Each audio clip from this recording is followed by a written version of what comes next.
దేవుని వాక్యం చదువుదాం.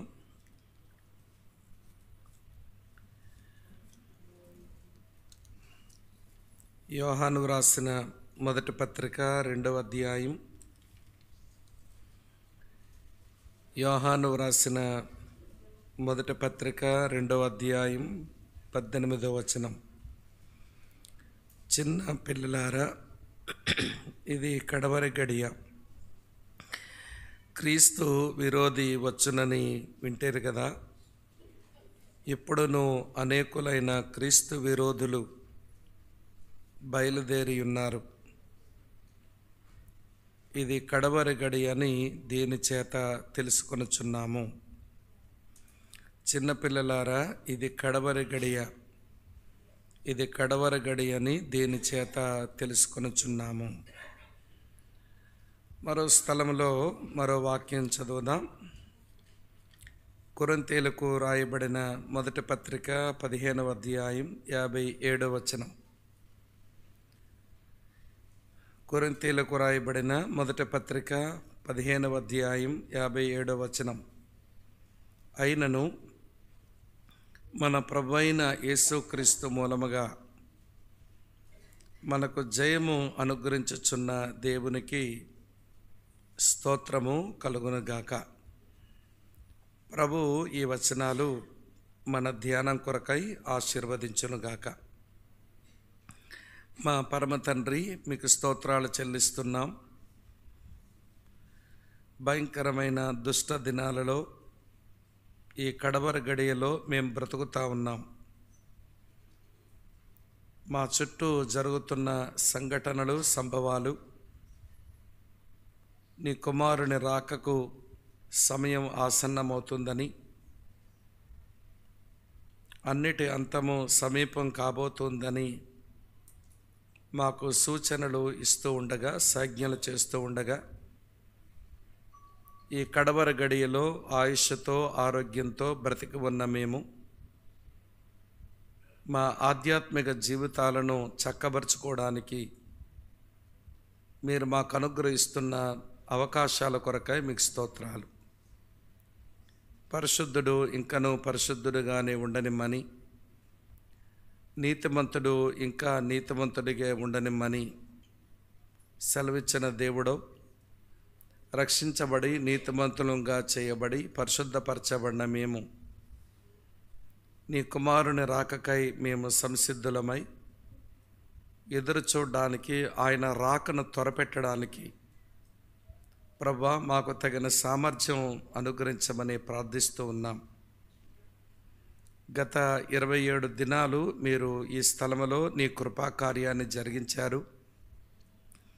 నీ దాసులు నీ పక్షంగా నిలబడి నీ మాటలు చెబుతూ ఉంటే నీ ప్రజలు ఆలకించి ఆత్మలో వాక్యపు మేలు పొందారు అని నమ్మి స్తుతిస్తూ ఉన్నాను.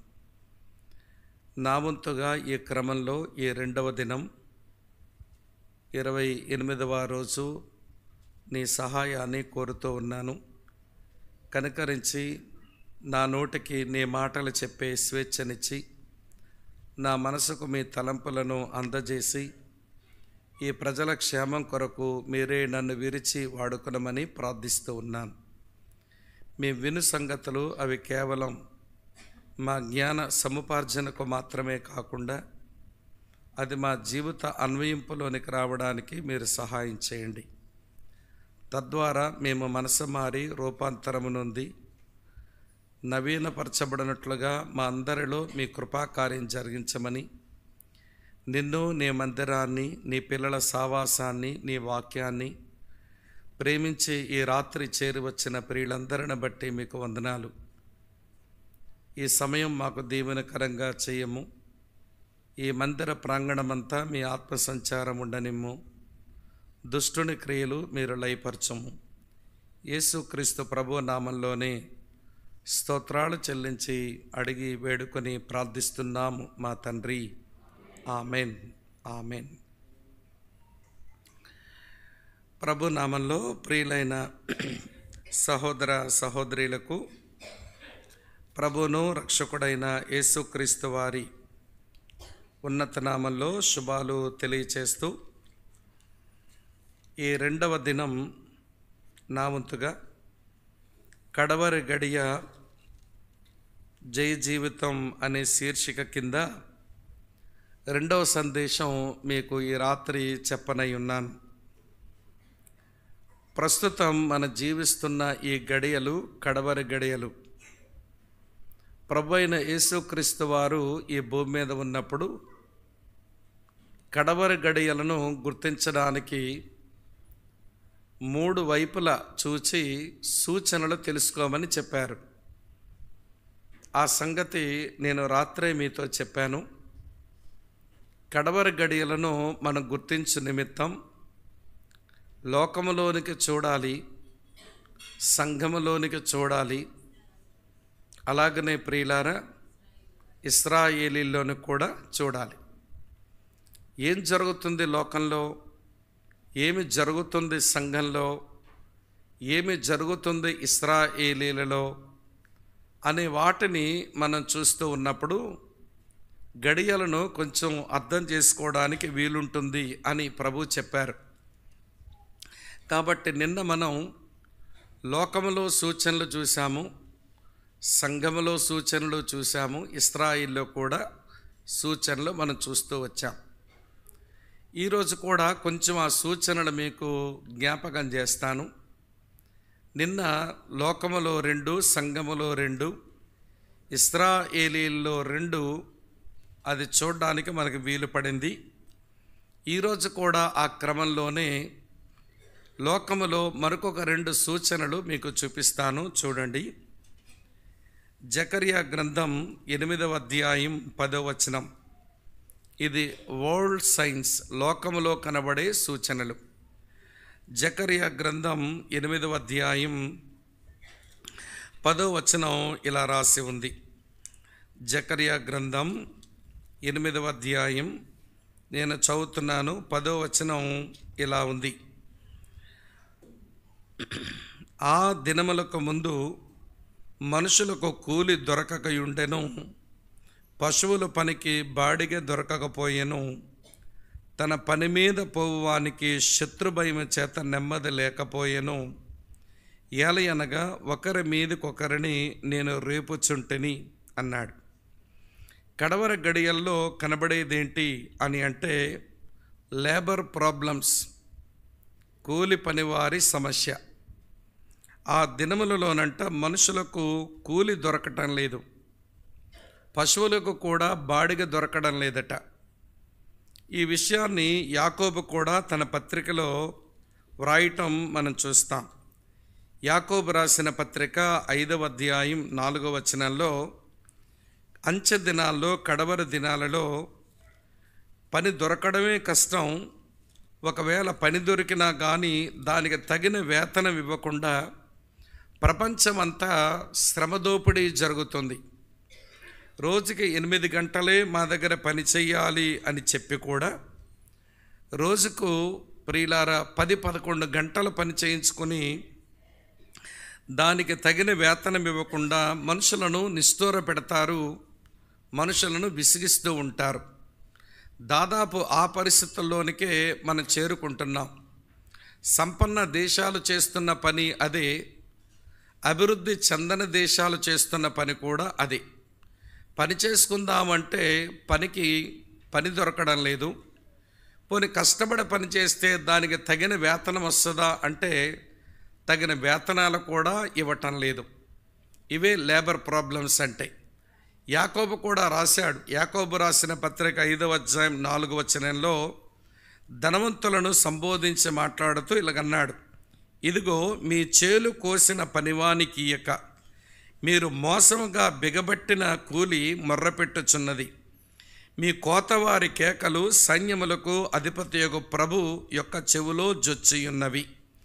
ఏమిటి ఈ మాటలు అంటే, మీరు పని చేయించుకుంటున్నారు, ఆ పనికి ఇవ్వవలసినటువంటి జీతం మీరు ఇవ్వటం లేదు, వాటిని మీరు బిగబెడుతున్నారు. వారు చెమట కార్చి పడిన కష్టానికి, ప్రయాసకు తగిన వేతనం వారు సంపాదించుకోలేకపోతున్నారు. ప్రపంచమంతా ఇప్పుడు ఈ లేబర్ ప్రాబ్లమ్స్ కనబడతా వస్తున్నాయి.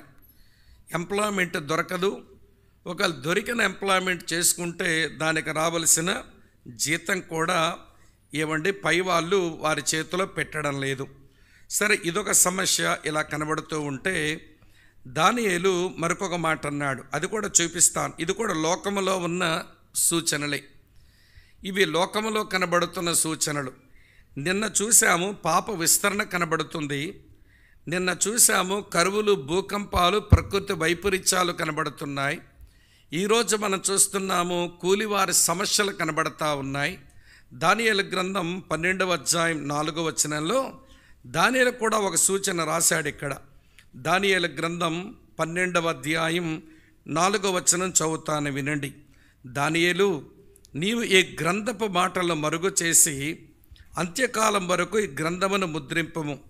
చాలామంది నలుదిశలా సంచరించినందున తెలివి అధిక మగును అని నాతో మాటలాడు గబ్రియేలును అనునతడు చెప్పాను. ఈ ఒక్క వచనంలో ప్రపంచంలో జరిగేటువంటి మరొక 2 కనబడుతున్నాయి. ఒకటేమిటి అనంటే విస్తారమైనటువంటి ప్రయాణాలు, విస్తృతమైనటువంటి జ్ఞానం సంపాదించుకోవడం. Increasing of travels, increasing of knowledge. ఈ 2 ఈ రోజుల్లో చాలా అధికమైపోయినాయి. నేను సేవకు వచ్చిన తర్వాత ఒక 2-3 సంవత్సరాల తర్వాత నుంచి చాలా ప్రదేశాలకు తిరుగుతూ ప్రయాణం చేస్తూ దేవుని పరిచర్యలో తిరుగుతూ వస్తున్నాను. సుమారు ఒక 25 సంవత్సరాల క్రిందట ఎయిర్పోర్ట్లో చూస్తుంటే ఏదో కొద్దిమంది మనుషులు అక్కడక్కడ ఉండేవాళ్ళు.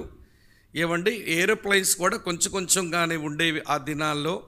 కానీ ఈ రోజున మనం ఎయిర్పోర్ట్స్లోకి పోయి చూస్తే ఇదేదో పల్లి వెలుగు బస్ కొరకు ఏమంటే ప్రయాణికులు ఎదురు చూస్తున్నట్టు కనబడుతున్నారు మనుషులు. అంటే పల్లి వెలుగు బస్ కొరకు ఎక్కువ పాసింజర్స్ ఉంటారు చూడండి, అట్లా ఎయిర్పోర్ట్లో విస్తృతమైన జనం. ఈ రోజున ఆ జనంలోంచి మనం లోపలికి త్వరగా వెళ్ళకపోతే ఆ ఫ్లైట్ తప్పిపోతుందేమని ఎయిర్పోర్ట్లో డీజీ యాత్రని పెట్టారు. ఒక యాప్ తయారు చేసి ఇక స్కానింగ్లు, తర్వాత నీ ఆధార్ కార్డులు, నీ ఐడీలు ఈ చూసే తంటాలు లేకుండా నేరుగా లోపలికి వెళ్ళిపోవడానికి, అంటే ఈ ఒత్తిడి, ప్రయాణపు ఈ జనాల యొక్క ఒత్తిడి, ఆ బిజీని తట్టుకోవడానికి డీజీ యాత్రని కనిపెట్టి మన చేతిలో పెట్టారు. ఆ డీజీ యాత్రలో ఎంత లోపలికి పోయినా కానీ లోపల చూస్తే ఇదేదో ఆర్టీసీ బస్ స్టాండ్లా కనబడుతున్నాయి కొన్ని ఎయిర్పోర్ట్లు. అయితే మీరు ఉదయాన్నే శంషాబాద్ ఎయిర్పోర్ట్లో ఉండండి, ఒక్కసారి తెలుస్తుంది. ఉదయం 3 గంటల నుంచి తెల్లవారు 8 గంటల వరకు వచ్చే జనం లెక్కలేనంత జనం వస్తున్నారు అక్కడికి. అక్కడంటే పోనీ హైదరాబాద్ ఇంటర్నేషనల్ ఎయిర్పోర్ట్ అనుకుందాం, మా విశాఖపట్నానికి ఏమైందో ఇక్కడ కూడా జనమే జనం. ఏమండి, ఇంకా భోగాపురం ఎయిర్పోర్ట్ తయారవుతుంది, ఈ మధ్య వెళ్ళి చూసి వచ్చాను. చాలా టెర్మినల్స్ కట్టేశారు. ఏమంటే దాని కొరకు వారు చేస్తున్న ఏర్పాట్లు చూస్తున్నప్పుడు అది అసలు గొప్ప విమాన కేంద్రం కాబోతుందంట. అంటే మా ఇంటికి ఒక 35-40 నిమిషాల్లో చేరిపోయేటం దగ్గరకు వచ్చింది ఎయిర్పోర్ట్. సరే చూద్దాం ఎట్లా నిర్మాణం అవుతుందని చూడడానికి పోతే ఎంత స్పీడ్గా, ఎంత సుందరంగా కడుతున్నారో. ఇవి ఎన్ని ఏరోప్లైన్స్ని అకామిడేట్ చేస్తుంది. సింగపూర్ తర్వాత ఇక్కడే ఫ్యూయల్ నింపుకునేటువంటి కేంద్రాలు కట్టేస్తున్నారు. ఏమంటే సింగపూర్ తర్వాత ఇక విజయనగరం జిల్లా భోగాపురం దగ్గర ఎక్కువ విమానాలు వచ్చే ఏర్పాట్లు చేస్తున్నారట. సరే, ఇవంతా ఏంటనంటే ట్రాఫిక్ను గుర్తుపెట్టుకొని, విస్తారంగా మనుషులు చేసే ప్రయాణాలను గుర్తు చేసుకొని ఏమంటే ఎయిర్పోర్ట్లు పెంచుతున్నారు, విమానాలు పెంచుతున్నారు. ఈరోజు చూడండి ఏది ఖాళీగా ఉంది చూడండి. ప్రయాణం చేస్తున్నప్పుడు రైలు బళ్ళు ఖాళీ లేవు, బస్సులు ఖాళీ లేవు, సొంత కార్లు ఉంటున్నాయి. అసలు విమానాలు అయితే లెక్కలేనన్ని తయారైనాయి. విపరీతమైన ప్రయాణాలు జరుగుతున్నాయి. దానియేలుతో గబ్రియేలు దూత చెప్పిన మాట ఏంటంటే విస్తారమైన ప్రయాణాలు జరుగుతాయి భూమి మీద. జనులు నలుదిశల నుంచి అటువారు ఇటు, ఇటువారు అటు విపరీతంగా తిరుగుతుంటారు. చాలామంది నలుదిశలా సంచరించేస్తారు. అలా సంచరించడం వలన వారికి విస్తృతమైన జ్ఞానం వచ్చేస్తుంది. ఏమండి, విపరీతమైనటువంటి జ్ఞాన సముపార్జన పెరిగి తెలివధికమైపోతుందంట. బాగా తిరిగినోడికి తెలివితేటలు ఎక్కువ ఉంటాయంట. కనుక ఆ దేశం, ఈ ప్రజలు, ఆ వాళ్ళు, వీళ్ళు అందరి సంగతులు తెలుస్తాయి కాబట్టి తెలివధికమైపోతుందంట. ఈడు ప్రపంచంలో అదే సూచన కనబడతా ఉంది. ఒకవైపేమో ప్రియులారా, కూలి పని చేసుకునే వాళ్ళకి అంటే ఎంప్లాయ్మెంట్ ప్రాబ్లం ఒకవైపు కనబడుతుంది, మరోవైపునేమో విస్తారమైన ప్రయాణాలు, తర్వాత అధికమైన తెలివితేటల మనుషులే పెరిగిపోతున్నాయి. ఇదన్నీ ఏంటనంటే కడవర గడియకు లోకములో కనబడేటువంటి సూచనలు. ఇది మనసులో పెట్టుకోండి. నిన్న 2 చెప్పాను, ఇవాళ 2 చెప్పాను. మరో సంగతి చెప్తాను. సంఘములో సూచనలు ఏంటి? కడవర గడియలకు సంఘములో సూచనలు ఎలా ఉంటాయనంటే చదువుతున్నాను. మత్తయి సువార్త 24వ అధ్యాయం 12వ వచనం చూడండి. మత్తయి 24:12 ఇలా ఉంది. అక్రమము విస్తరించుట చేత అనేకుల ప్రేమ చల్లారును అని రాసి ఉంది. దీన్ని లూక్వార్మ్నెస్ అని అంటాం. నిలువెచ్చనితనం. ప్రేమ ఉంది కానీ చల్లారిపోయింది, అంత వేడిగా లేదు. అలాగనే మీరు ప్రకటన గ్రంథంలో రాయబడిన 7 సంఘాల్లో చివరి సంఘం లవొదీక సంఘం. ఆ లవొదీక సంఘంతో ప్రభు మాట్లాడుతూ, నువ్వు వెచ్చగానైనా ఉండిన మేలు, చల్లగానైనా ఉండిన మేలు, నువ్వు నిలువెచ్చగా ఉన్నావు, నీ ఆధ్యాత్మిక స్థితి లూక్వార్మ్గా ఉంది, నిలువెచ్చనగా అయిపోయింది. వెచ్చగా ఉండినా మేలు, చల్లగా ఉండినా మేలు, నువ్వు నిలువెచ్చని ఆధ్యాత్మిక స్థితిని కలుగున్నావు అని ప్రభు లవొదీక సంఘాన్ని గద్దించడాన్ని మనం చూస్తాం. ఇది సంఘంలో ఇప్పటికే నిలువెచ్చనతనం పెరిగిపోయింది. ప్రియులార, ప్రార్థనకు వచ్చినట్టే ఉంటారు కానీ హృదయము దేవుని సంధించడం లేదు. వాక్యం చదివినట్టు వింటున్నట్టు కనబడుతున్నారే కానీ జీవితాల్లోనికి అన్వయించుకోవడం లేదు. సాక్ష్యం ఇవ్వాలి, సువార్త చెప్పాలి, సమర్పించుకోవాలి అన్న మాటలు తరచుగా మన నోట్లో వినబడుతున్నాయి కానీ సాక్ష్యం ఇచ్చేవాళ్ళు కొద్దిమందే, సువార్త చెప్పేవాళ్ళు కొద్దిమందే, సమర్పించుకునే వాళ్ళు కొద్దిమంది. ఈ మధ్య రీసెంట్ సర్వే ఒకటి క్రైస్తవ సంఘాలను బట్టి ఒక సర్వే, ఒక అవలోకనాన్ని విడుదల చేశారు. అందులోనట ఆత్మలు రక్షించబడాలి, అనేకుల ఆత్మలు వారు నిత్యరాజ్యానికి రావాలి అన్న భారముతో పనిచేసే వాళ్ళు, బ్రతికే వాళ్ళ సంఘములు ఎంతమంది ఉన్నారు అంటే 5గురే కనబడుతున్నారట. మిగిలిన 95 మందికి ఆత్మల సంపాదన 100 మందిలో 95 మందికి ఆత్మల సంపాదన భారం ఉండదు, ఆత్మల రక్షణ భారం కూడా ఉండడం లేదు. పోనీ సరే, ప్రార్థన లేక సమర్పించుకునే పైసలో సంఘం కొరకు, సేవ కొరకు ఇచ్చేవాళ్ళు ఎంతమంది ఉన్నారు అంటే అందులో 87 మందికి ఇచ్చే మనసు లేదు, ప్రార్థించే మనసు లేదు. ఒక 13 మంది అట్లా కనబడుతున్నారట, అంతే. సరే, పోనీ ఇంతగా సువార్త చెప్పిన వాళ్ళు ఎంతమంది ఉన్నారు? ఇండియన్ చర్చెస్లో, తెలుగు చర్చెస్లో ఎంతమంది ఉన్నారంటే మోర్ దెన్ 1 లెస్ దెన్ 2 అంట. ఒకళ్ళ కంటే ఎక్కువ, 2 కంటే తక్కువ, ఈ సంఖ్య మాత్రమే సువార్త పని చేస్తున్నారట. 100 మందిలో ఇలా ఉంటే మళ్ళీ మన ప్రార్థనలు ఎలా ఉంటాయో తెలుసండి. ప్రభువా, మా పట్టణం అంతా క్రైస్తవ పట్టణం అయిపోవాలి. ఎట్లయిపోతుందండి? ప్రభువా, మా పట్టణం అంతా నీ రాజ్యంతో నింపబడాలని ప్రార్థన చేస్తుంటాం. ఎలా దేవుని రాజ్యంతో నింపబడుతుందండి? సువార్త చెప్పేవాడు, సాక్ష్యం ఇచ్చేవాడు 100 మందిలో ఒకడు ఉంటే సంతోషమే, 1 కంటే ఎక్కువ ఉన్నారట, 2 కంటే తక్కువ ఉన్నారట. ఆంధ్ర చర్చెస్లో ఉన్న పరిస్థితులు అట్లున్నాయి. ఏమండి, 87 మందికి అమ్మ వింటున్నారా, ప్రార్థనన్నా చేస్తాను, సువార్తన్నా చెప్తాను, సాక్ష్యమన్నా చెప్తాను, ఏదైనా సమర్పించుకుంటాను అనే ఆరాటమే 87 మందికి లేదంట. అసలు ఆత్మ సంపాదించాలి అన్న ఎవడి భారముతో బ్రతికే వాళ్ళు 105గురే సంఘాల్లో కనబడుతున్నారంట. మరి ఇప్పుడు ఇది నిలువెచ్చనితనం కాదా? ప్రార్థనలో తీవ్రత లేదు, వాక్య ధ్యానంలో తీవ్రత లేదు, సమర్పణలో తీవ్రత లేదు, సాక్ష్యమిచ్చడంలో తీవ్రత లేదు, ఏమంటే సువార్త చెప్పడంలో తీవ్రత లేదు. అందుకనేమో పౌలు ఈ మాట రాశాడు, మీరు ఆసక్తి విషయంలో మాంద్యులు కాక ఆత్మయందు తీవ్రత కలిగి ఉండండి అన్నాడు. రోమీలకు రాసిన పత్రిక 12వ అధ్యాయంలో ఆ మాట స్పష్టంగా మనం చూస్తాం. రోమీలకు రాసిన పత్రిక 12వ అధ్యాయం మీ కొరకై చదువుతున్నాను చూడండి. ఇలా వ్రాసి ఉంది 11వ వచనం, ఆసక్తి విషయంలో మాంద్యులు కాక ఆత్మయందు తీవ్రత గలవారే ప్రభువును సేవించండి. ఈ కడవర దినములలో ఆత్మయందు తీవ్రత తగ్గుతుంది, ఆధ్యాత్మిక విషయంలో మాంద్యత వచ్చేస్తుంది. అందుకని ఒక మాటలో చెప్పాలంటే నిలువెచ్చనితనం, లూక్వార్మ్నెస్, అది సంఘములో కనబడేటువంటి కడవరి గడియల సూచన. ఇది మీ మనసులో గుర్తుపెట్టుకోండి. మరో సూచన ఏంటనంటే ప్రియులారా వినండి, మచ్ పెర్సిక్యూషన్, అమితమైనటువంటి హింస మొదలవుతుంది. సంఘములో ఉండేటువంటి ప్రజలకు అమితమైనటువంటి హింస పెరిగిపోయే రోజులు వస్తాయి కడవర దినాల్లో. అది మన కళ్ళ ముందు కనబడుతూనే ఉంది. కాకపోతే ఆంధ్రాలో ఉన్నాం గనక అంత పెద్ద ఇబ్బందులు మనకి కనిపించడం లేదుగా, అక్కడ చెదురుమదురు మనకే కనబడుతున్నాయి. హింసలు, అలాగనే మన మీద నిందలు, మన మీద దాడులు, ఇవన్నీ కనబడుతున్నాయి. కొంచెం మీరు ఈ రాష్ట్రాన్ని దాటి కొంచెం మీదికి మీరు వస్తే ఉత్తర భారతదేశంలో ఒకవేళ చూడగలిగితే జరుగుతున్నటువంటి హింస ఇంతంత కాదు. ప్రియులారా, ఉత్తర ప్రదేశ్లో టాండా అనేటువంటి ప్రాంతం, అక్కడ ఎన్టీపీసీ ఉంటుంది, పవర్ ప్లాంట్ ఉంటుంది. అక్కడ ఒక మందిరం కట్టి, ఆ మందిరం నేనే పోయి ఓపెన్ చేశా. చాలా మంచి క్రైస్తవులు. అక్కడ ఒక అబ్బాయిని పెట్టి, నిజామాబాద్ కుర్రగాడిది, మంచి హిందీ మాట్లాడతాడు. అబ్బాయిని ఆ స్థలంలో ఉంచి పరిచర్య సాగిస్తూ ఉంటే జరిగిన ఒక 30 మందితో అబ్బాయికి అప్పగిస్తే సుమారు ఈ 4 సంవత్సరాల్లో చాలామందిని ప్రభువులోకి నడిపించాడు. అది వాళ్ళ కళ్ళు కుట్టిందేమో. మొత్తానికి మందిరానికి ఏమో సీల్ వేయించారు, సీల్ చేసినారు మందిరాన్ని.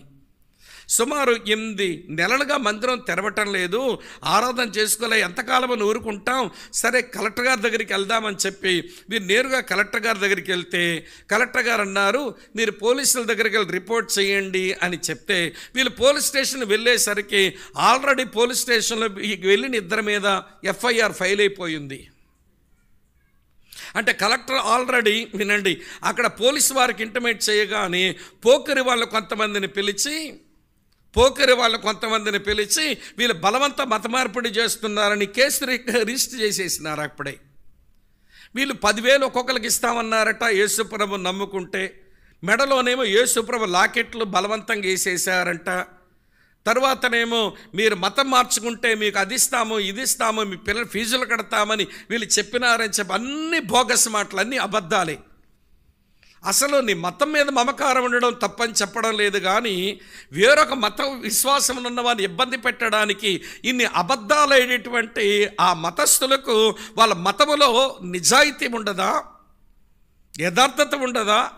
భలే బాధ అనిపించింది. లోపల పడేసినారు వీళ్ళిద్దరిని. నేరం చేయలేదు, వినండి ప్రియులారా, జైల్లోనే మరిగిపోయారు. మొన్న లాస్ట్ 2 వీక్స్ కిందట ఆ 2 సహోదరులు, దేవుని సేవకుడు, సంఘ పెద్ద, మొన్ననే బయటకు వచ్చారు. ఇదంతా మీకు ఎందుకు చెప్పాల్సి వస్తుందనంటే, సంఘము లోపల ఉన్న మనుషులకు అమితమైనటువంటి హింస జరిగే రోజులు వస్తున్నాయి. ఇది కారణం ఏంటనంటే, ఇది కడవరి గడియ సూచనలు, సంఘంలో కనబడే సూచనలు. ఇంతకంటే నీకు చెప్పలేను. నేను సంఘములో కనబడేటువంటి సూచనలో మొదటి సూచన, విశ్వాస భ్రష్టులు అధికమవుతారు, వేషధారులు ఎక్కువైపోతారు. అది నేను చెప్పాను. ఈరోజు చెప్పే 2 సూచనలు ఏంటనంటే, సంఘములో నిలువెచ్చనతనం పెరిగిపోతుంది, సంఘమునకు అమితమైన హింస కలుగుతుంది. ఈ 2 చెప్పాను. ఇశ్రాయేలు ప్రజల గురించి ఒక 2 మాటలు చెప్పనివ్వండి. లోకములో సూచనలు కనబడుతున్నాయి, సంఘములో సూచనలు చాలా దగ్గరకు వచ్చేసినాయి ఇవన్నీ. ఇశ్రాయేల్లో సూచనలు మనం గమనించవలసి వస్తే ప్రియులారా చూపిస్తాను చూడండి. జకరియా గ్రంథం నేను చదువుతున్నాను చూడండి. మంచి మాట ఇలా రాసి ఉంటుంది. జకరియా గ్రంథం చదువుతున్నాను ప్రియులారా. ఇలా ఉంది, 14వ అధ్యాయం 11వ వచనం నుంచి. పట్టణము ఎత్తుగా కనబడును, జనులక్కడ నివసింతురు, శాపమికను కలుగదు, యెరూషలేము నివాసులు నిర్భయముగా నివసింతురు. మరియు యెహోవా తెగుళ్ళు పుట్టించి యెరూషలేము మీద యుద్ధము చేసిన జనులందరినీ ఇలాగున మొత్తును.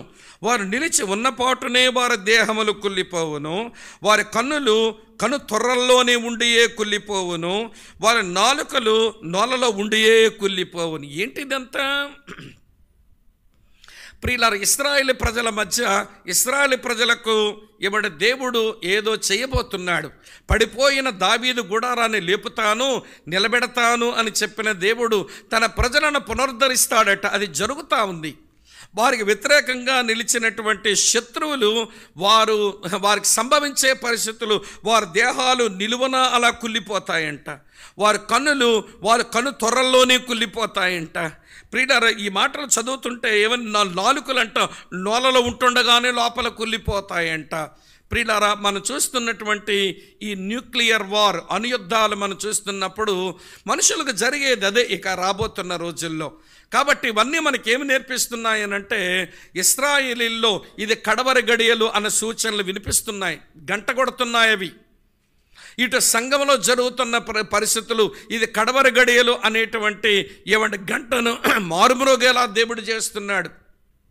అలాగనే లోకంలో కూడా సూచనలు కనబడుతున్నాయి. ఈ సూచనల వెలుగులో ఇది కడవరి గడి అని తెలుసుకుంటున్నటువంటి మనం జయ జీవితం జీవించడం అవసరం. ఎందుకని? పరలోక రాజ్యంలో దేవునికి కావలసింది జయించువారు. నేను రాత్రి ఆ విషయం చెప్పాను. కాబట్టి ప్రియులారా, నీవైనా నేనైనా మనం ఎవరమైనా జయ జీవితాన్ని అలవర్చుకోవడానికి మనం ఆరాటపడాలి. నేను నిన్న జయ జీవితానికి 7 సూత్రాలు మీతో చెప్పాను. విజయుడైన యేసు ప్రభు ద్వారా జయ జీవితం, విక్టరీ త్రూ విక్టర్, విజయం ద్వారానే విజయాలు అనే శీర్షికలో నేను 7 సంగతులు నేను మీతో చెప్పాను. మొదటి మాట, క్రీస్తు యేసు మాదిరిని అనుసరించిన వలన. రెండవ మాట, క్రీస్తు యేసు రక్తం వలన. మూడవ మాట, క్రీస్తు యేసు పునరుత్థానం వలన. నాలుగవ మాట, క్రీస్తు యేసు ఆత్మ వలన. ఐదవ మాట, క్రీస్తు యేసు వాక్యం వలన. ఆరో మాట, క్రీస్తు యేసు సంఘం వలన. ఏడవ మాట, క్రీస్తు యేసు రాకడ సత్యం వలన జయ జీవితాన్ని క్రైస్తవులు నేర్చుకోవాలి. అది నిన్నటి వర్తమానం. ఈరోజు ఊరికే నిన్న రానివారు ఎవరైనా ఉంటే నిన్న ఏం మాట్లాడుకుంటామో తెలుసుకోవడం కొరకు ఆ మాటలు చెప్పాను. సరే, ఇప్పుడు మనం జయ జీవితం జీవించాలి. జయ జీవితం జీవించాలని అంటే ముందు పోరాటంలోకి రావాలిగా. యుద్ధం లేకుండా జయమెట్లా వస్తుందండి? పోరాటం లేకుండా జయమెట్లా వస్తుంది? కాబట్టి ఈరోజు నేను మన పోరాటాన్ని గురించి మీతో చెబుదామనుకుంటున్నాను. అక్క, చెల్లి, తమ్ముడన్న వినండి.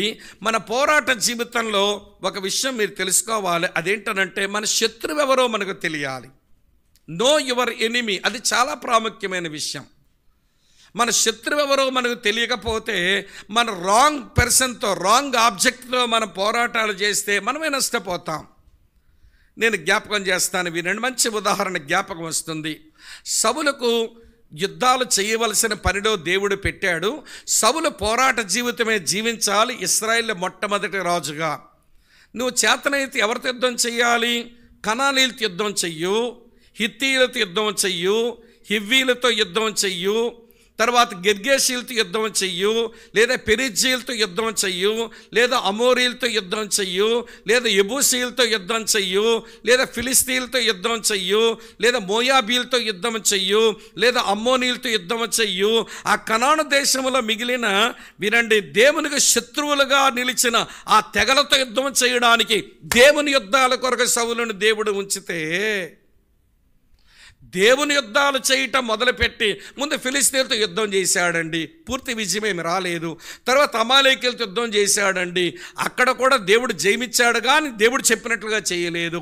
తర్వాత మళ్ళీ ఫిలిస్తీన్ మీద యుద్ధం మొదలుపెట్టాడు. అక్కడేమో ఓటమే, వెనక్కి తిరిగినాడు. దావీదు రంగంలోకి దిగిన తర్వాత ఫిలిస్తీన్ల మీద యుద్ధం వచ్చింది, కానీ మీరు ఆ రోజు నుంచి సౌలు యుద్ధాలు ఈ శత్రువులు ఎవరితోనూ లేవు. ఇక ఆ రోజు నుంచి యుద్ధాలు ఎవరితో రా బాబు అంటే దావీదుతో పెట్టుకున్నాడు. అసలు ఇంటున్నోళ్ళతో మనకు యుద్ధం ఏంటండి? నీ ఎనిమి ఎవరో నీకు అర్థం కాదా? నీ శత్రువు ఎవరో నువ్వు తెలుసుకోవా? నేను ఎప్పుడో మాట అంటా, ఇంట్లో ఉన్న వాళ్ళతో యుద్ధం మనం చేయడం మొదలు పెడితే విచక్షణ జ్ఞానం కోల్పోతాం. బయట వాళ్ళతో యుద్ధం చేస్తే అది మంచి పోరాట పట్టం వస్తుంది, కానీ ఇంట్లో ఉన్న వాళ్ళతో యుద్ధం చేస్తే విచక్షణ జ్ఞానం కోల్పోతాం. సౌలు విచక్షణ జ్ఞానం కోల్పోయాడండి ఓ టైంలో.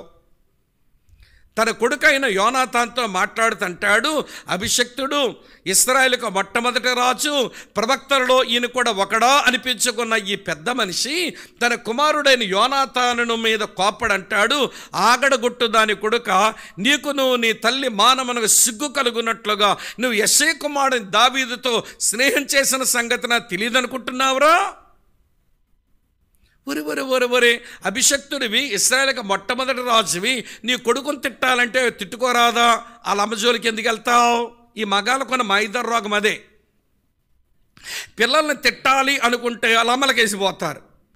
మరి వీళ్ళు తరపు వాళ్ళంతా ఈయన గారి చెల్లి, ఈయన గారి తమ్ముడు, ఈయన గారి అమ్మ, ఈయన గారి నాయన, వీళ్ళంతా దేవదూతలేమో, ఎవరి భార్య తరపు వాళ్ళంతా దియ్యాలేమో. ఈ కొడుకును కూతుర్నో తిట్టవలసి వచ్చినప్పుడు ఇది మగాళ్ళకు ఉన్నటువంటి మాయిదార్ రోగం. ఎక్కడైనా ఉంటుంది ఈ రోగం. అమ్మలకేసి తిడతారండి, అమ్మ తరపు ఉన్నటువంటి బంధువులకేసి తిడతారండి. ఒరే మీ పిన్ని లాంటిదిరా, మీ మేనమామ ఇలాంటోడురా, మీ అమ్మమ్మ ఇలాంటిదిరా, మీ తాత ఇలాంటోడురా, ఈయన తరపునంత దేవదూతలా? ఈయన గారి వైపు ఉన్న లోపాలు ఏం కనబడవు, ఆవిడ గారి వైపున లోపాలను ఎత్తి మరీ తిట్టిపోసేస్తూ ఉంటాడు ఈయన ఒళ్ళు మండినప్పుడు. సౌలు కూడా అట్టనే నువ్వు కొడుకుని తిట్టాలనుకుంటే, ఒరే బుద్ధిమాలినోడా, నాకు శత్రువు అని నేను ఎంచుకుంటున్నాను దావీదుని, అతనితో నీకు స్నేహం ఎందుకురా కొడుకా అని అంటే బాగుండు కదా. ఆగడగొట్టుదా అని కొడుక, ఆవిడ ఆగడగొట్టుదా? దానికి నువ్వు యోనాతాను పుట్టాడా? నీ మానానికి మీ అమ్మ మానానికి సిగ్గు కలుగునట్లుగా అంటాడేంటి? విచక్షణ జ్ఞానం పోయింది.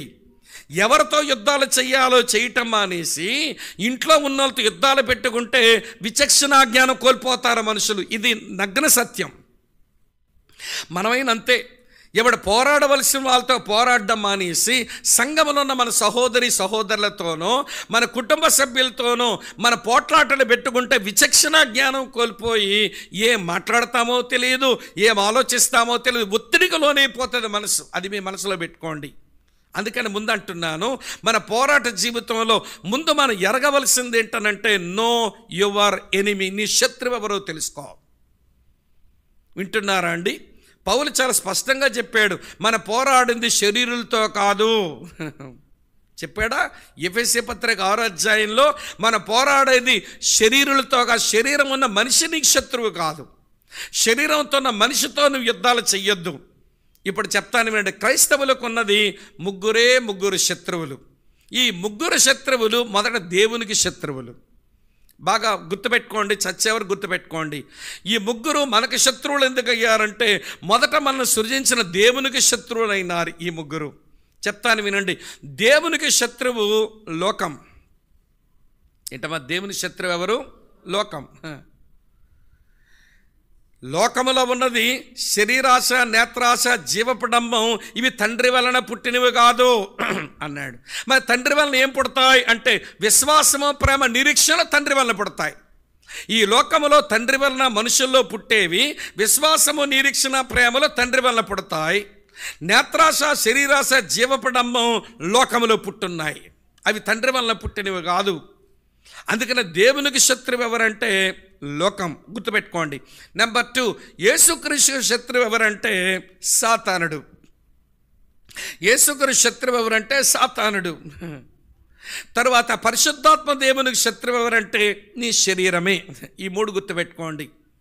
పరిశుద్ధాత్మకు శత్రువు నీ శరీరం, యేసుకు శత్రువు సాతానుడు, దేవునికి శత్రువు లోకం.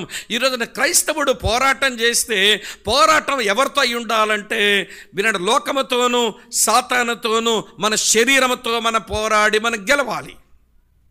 అక్కా చెల్లి తమ్ముడన్నా వినండి, మన పక్కన కూర్చున్న మన వంటి గిట్టనామితో కాదు మన దెబ్బలాట. మనతో పాటు ఉండిన మన కుటుంబ సభ్యుడు, తోటలుడో, అన్నదమ్ముడో, వాడితో కాదు మన శత్రుత్వం. అంటే నువ్వు రాంగ్ పర్సన్తో నువ్వు యుద్ధపడుతున్నావు. నువ్వు పోరాటం చేయకూడని మనిషితో నువ్వు పోరాటం చేస్తున్నావు.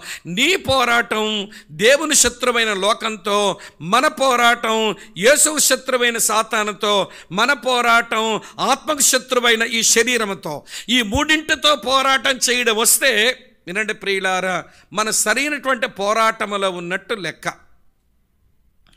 కనుక ప్రియమిత్రులారా వినండి, ఈ రోజున మన పోరాటం గురించి చెప్తాను.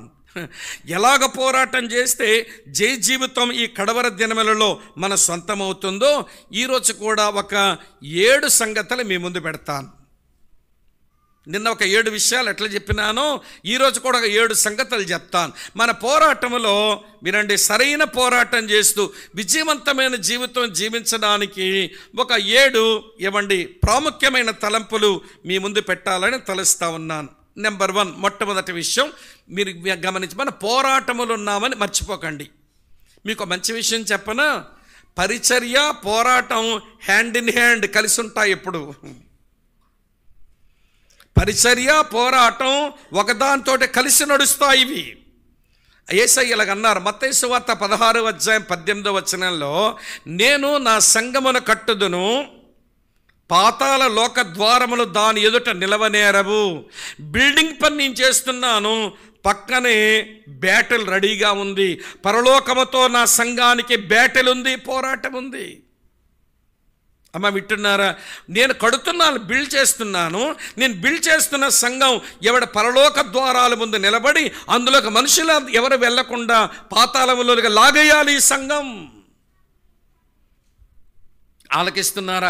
బిల్డింగ్ వర్క్, బ్యాటిలింగ్ వర్క్, ఈ రెండు పక్కపక్కనే ఉన్నాయి. ఇది ఇంకా మీకు అర్థం కావాలంటే నెహెమ్యా గ్రంథం 4వ అధ్యాయంలో నెహెమ్యా గ్రంథం 4వ అధ్యాయం 17వ వచనంలో చూస్తే నెహెమ్యాతో కలిసి పనిచేస్తున్న వాళ్ళు ఒక చేతిలోనేమో ఎవడి పనాయుధాన్ని పట్టుకుంటున్నారు, మరో చేతిలోనేమో యుద్ధాయుధాన్ని పట్టుకొని పనిచేస్తున్నారు. ఒకవైపు పరిచర్య, మరోవైపు పోరాటం.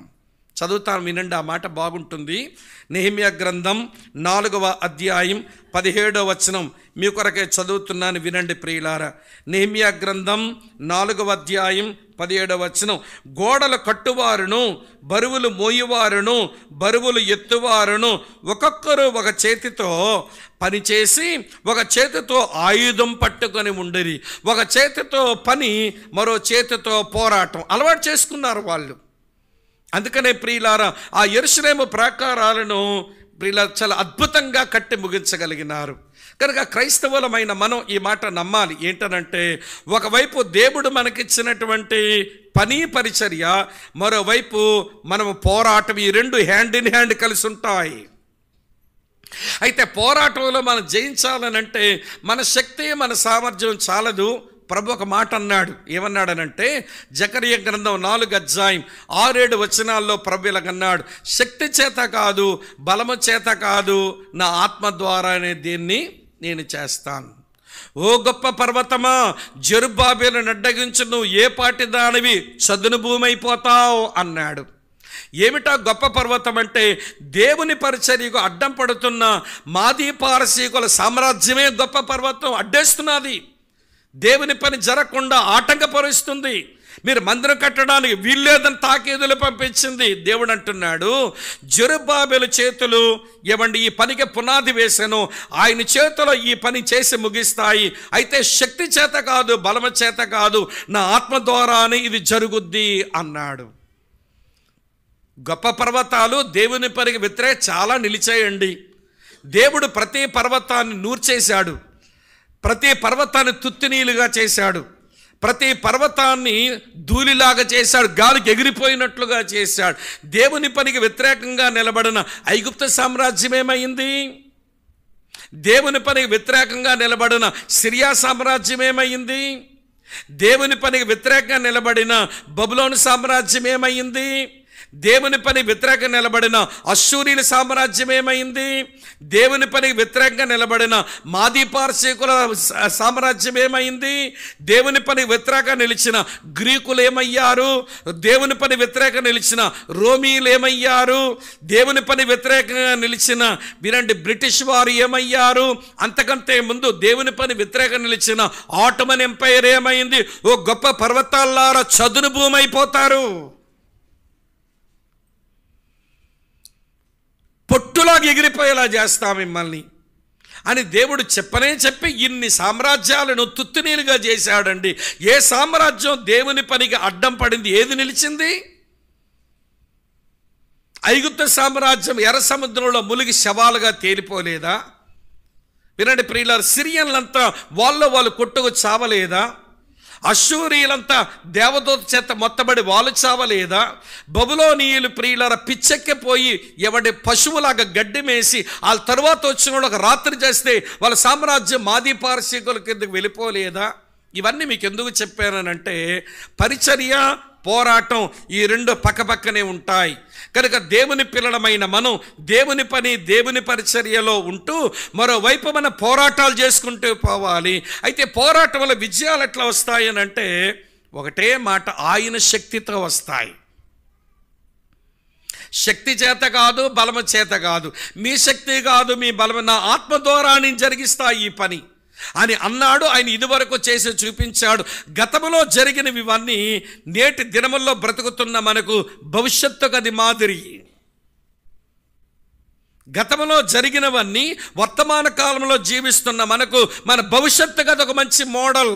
ఈ విషయాన్ని మనసులో పెట్టుకొని ఇప్పుడు పోరాట జీవితంలో ఏమి కలిగి ఉండాలి, దాంట్లో ఎలాగ మనం ఉండాలి, విజయాలు మన సొంతం ఎట్లా అవుతాయి అనేది ఒక 7 సంగతులు చెప్తాను. నెంబర్ 1, మొట్టమొదటి మాట వినండి. మన పోరాటంలో మనం తెలుసుకోవలసిన మొదటి మాట, మన పోరాటంలో మొట్టమొదట మన కమాండర్ ఎవరో తెలుసుకోవాలి. అవర్ కమాండర్, మన సైన్యాధిపతి, ఆయనే జీసస్ క్రైస్ట్. ఆయనే ప్రభు అయిన యేసు క్రీస్తు. ఆయన సైన్యములో సభ్యులు మనం ఈ పోరాట జీవితంలో. ఆయనే మన కమాండర్. ఇలా చెప్తాను వినండి. ఒక సైన్యం కమాండర్ మాట వినాలి. ఒక సైన్యం దాని కమాండర్ చెప్పినటువంటి ఆజ్ఞలు వినాలి. అప్పుడే ఏమండి కమాండర్ సైన్యము కలిసి విజయాలు గుండా ప్రయాణం చేస్తారు. ఇప్పుడు మన కమాండర్ ఏదైతే ఆజ్ఞాపించినాడో ఆజ్ఞను పాటించడం సైన్యముగా మనం నేర్చుకోవాలి. ఇలా చెప్తాను వినండి. మొదటి సమూయేలు గ్రంథం 15వ అధ్యాయం 22వ వచనంలో సమూయేలు సౌలుతో చెప్తున్నాడు, ఏమయ్యా బాబు, దేవుణ్ణి ఆరాధిస్తానని, ఏవో అర్పణ అర్పిస్తానని నువ్వు దేవుని కొరకు ఏమేమో ఉంచినావని అన్ని ఎవడంచమన్నాడు? నీ ఆరాధన ఎవరికి కావాలి? నీ అర్పణ ఎవరికి కావాలి? దేవుడు సెలవిచ్చిన మాట నువ్వు గైకుంటేనే కదా దేవునికి సంతోషం. చదువుతాను విను. అందుకు సమూయేలు తాను సెలవిచ్చిన ఆజ్ఞను ఒకడు గైకొనుట వలన యెహోవా సంతోషించినట్లు ఒకడు దహన బలులను అర్పించటం వలన ఆయన సంతోషించునా? ఆలోచించము. బలులు అర్పించడం కంటే ఆజ్ఞను గైకొనుటయు, పొట్టేళ్ల కొరువు అర్పించుట కంటే మాట వినుటయు శ్రేష్టం. Here from your commander. నీ సైన్యాధిపతి యొద్ద నుంచి ఆయన ఆజ్ఞలు విను, దానిని నువ్వు పాటించు. ఈ కమాండర్ శరీరంతో ఈ లోకానికి వచ్చి సైన్యాధిపతి అయిన ఈ యేసు, సైన్యములకు అధిపతి అయిన యేసు ఈ లోకానికి శరీరంతో వచ్చి ఆయన అన్నాడు. ఈ మాట కూడా చూద్దామండి. మత్తయి సువార్త 7వ అధ్యాయంలో చదువుతాను మీ కొరకు. చూడండి ఈ మాట, 24వ వచనం. మత్తయి 7:24. కాబట్టి ఈ నా మాటలు విని వాటి చొప్పున చెయ్యువాడు. అమ్మా వింటున్నారా? ఈ నా మాటలు విని వాటి చొప్పున చెయ్యవాడు బండ మీద తన ఇల్లు కట్టుకున్న బుద్ధిమంతుని పోలుంటాడు. బండ మీద ఇల్లు కట్టుకున్న బుద్ధిమంతుని పోలుంటాడు. ఈ రాత్రి వేళ ఆ విషయం జ్ఞాపకం చేస్తున్నాను. ఇప్పుడు వినండి. ఈ యేసునే మన కమాండర్గా కలిగి ఉంటేమా? అలా కలిగి ఉంటే ఆయన సెలవిచ్చిన ఆజ్ఞలు విని అవి తూచా తప్పకుండా పాటించడం మనకి వస్తుందా? వినటం పెద్ద గొప్పేం కాదండి, ఎవరైనా వింటారు కూర్చొని. కానీ విన్నది పాటించే వాళ్ళే ప్రభు కోరుకునేది. అలాంటి వారే చెవిగలిగిన వారు అన్నమాట. వినుటకు చెవిగలవాడు వినుగా కంటే చెవులు ఉంటారని కాదు అర్థం. నేను చెప్పిన మాటను పాటించే వాళ్ళు వారు ధన్యులు అన్నాడు ప్రభు. కనుక ఈ రాత్రి వేళ వినండి. నీ కమాండర్ ఏది చెబుతున్నాడో వింటున్నావా? ఇంకో విషయం చెప్తాను వినండి. మన కమాండర్ ఏ దారిలోంచి పోతున్నాడో ఆర్మీ అదే దారిలోంచి ఆయన వెనకాల వెళ్ళాల్సిందే. మన కమాండర్ కొండలెక్కిపోయాడు అనుకోండి, సైన్యం అంతా కొండెక్కి ఆయన వెనకాల పోవాల్సిందే. కమాండర్ లోయలు గుండా వెళ్ళాడు అనుకోండి, సైన్యం అంతా లోయలు గుండా ప్రయాణం చేయాల్సిందే. మేము ఆ కమాండర్ చెరువులు గుండా పోయినాడు అనుకోండి, నదులు గుండా పోయాడు అనుకోండి, సైన్యం చెరువుల గుండా నదులు గుండా వెళ్ళాల్సిందే. అయ్యా కమాండర్ నీకు దండం పెడతాం, నీలాగా మేము కొండలెక్కలేము, నీలాగా లోయల్లో దిగలేము, నీలాగా చెరువులోనికి రాలేము, నీలాగా నదుల్లో పడి నడవలేము, నీకో నమస్కారం అంటే నువ్వు సైన్యంలో ఉండక్కర్లేదు. ఇక అమ్మ అర్థమవుతున్నదా? అందుకనే హెబ్రీ గ్రంథకర్త ఈ మాట రాశాడు. ఏమన్నాడు తెలుసా అండి? చాలా బాగుంటుంది ఈ మాట. మన రక్షణకర్త, కెప్టెన్ ఆఫ్ అవర్ సాల్వేషన్ అని రాసి ఉంటుంది అక్కడ. హెబ్రీ పత్రిక 2వ అధ్యాయంలో చదువుతాను చూడండి. ఇలా రాసి ఉంది 10వ వచనంలో. హెబ్రీ పత్రిక 2:10 చూడండి. ఏమి రాసిందంటే, యవన నిమిత్తం సమస్తం ఉన్నవో, యవన వల్ల సమస్తమును కలుగుచున్నవో, ఆయన అనేకులైన కుమారులను మహిమకు తెచ్చుచుండగా వారి రక్షణకర్తను శ్రమల ద్వారా సంపూర్ణునిగా చేయుట ఆయనకు తగును. మన రక్షణకర్త శ్రమల ద్వారా సంపూర్ణుడై తండ్రి కుడిపార్శ్వమున హెచ్చించబడినాడు. ఇప్పుడు మన కెప్టెనే శ్రమల గుండా వెళ్తే నీవు స్వస్థత గుండా పోతానంటావేంటి? నీ రక్షకుడే శ్రమల గుండా ప్రయాణం చేస్తే నేను సుఖాల గుండా పోతానంటావేంటి? నీ రక్షకుడే శ్రమల గుండా ప్రయాణం చేస్తే నేనంతా సౌఖ్యం గుండా ప్రయాణం చేస్తానంటారేంటి? కుదరదు. యేసును రక్షకునిగా అంగీకరించిన నీవు నీ రక్షణకర్త, నీ కెప్టెన్, ఆయన ఎలాగ ప్రయాణం చేస్తున్నాడు అలాగే ప్రయాణం చేయాలి. ఆయన ప్రయాణం ఎలాంటి ప్రయాణమో చెప్పనా? నేను ఇలా చెప్తాను, చివరి ప్రయాణం చెప్తా. ఆయన ప్రయాణంలో గెత్సెమనే ప్రయాణం, అది ఆధ్యాత్మిక వేదన.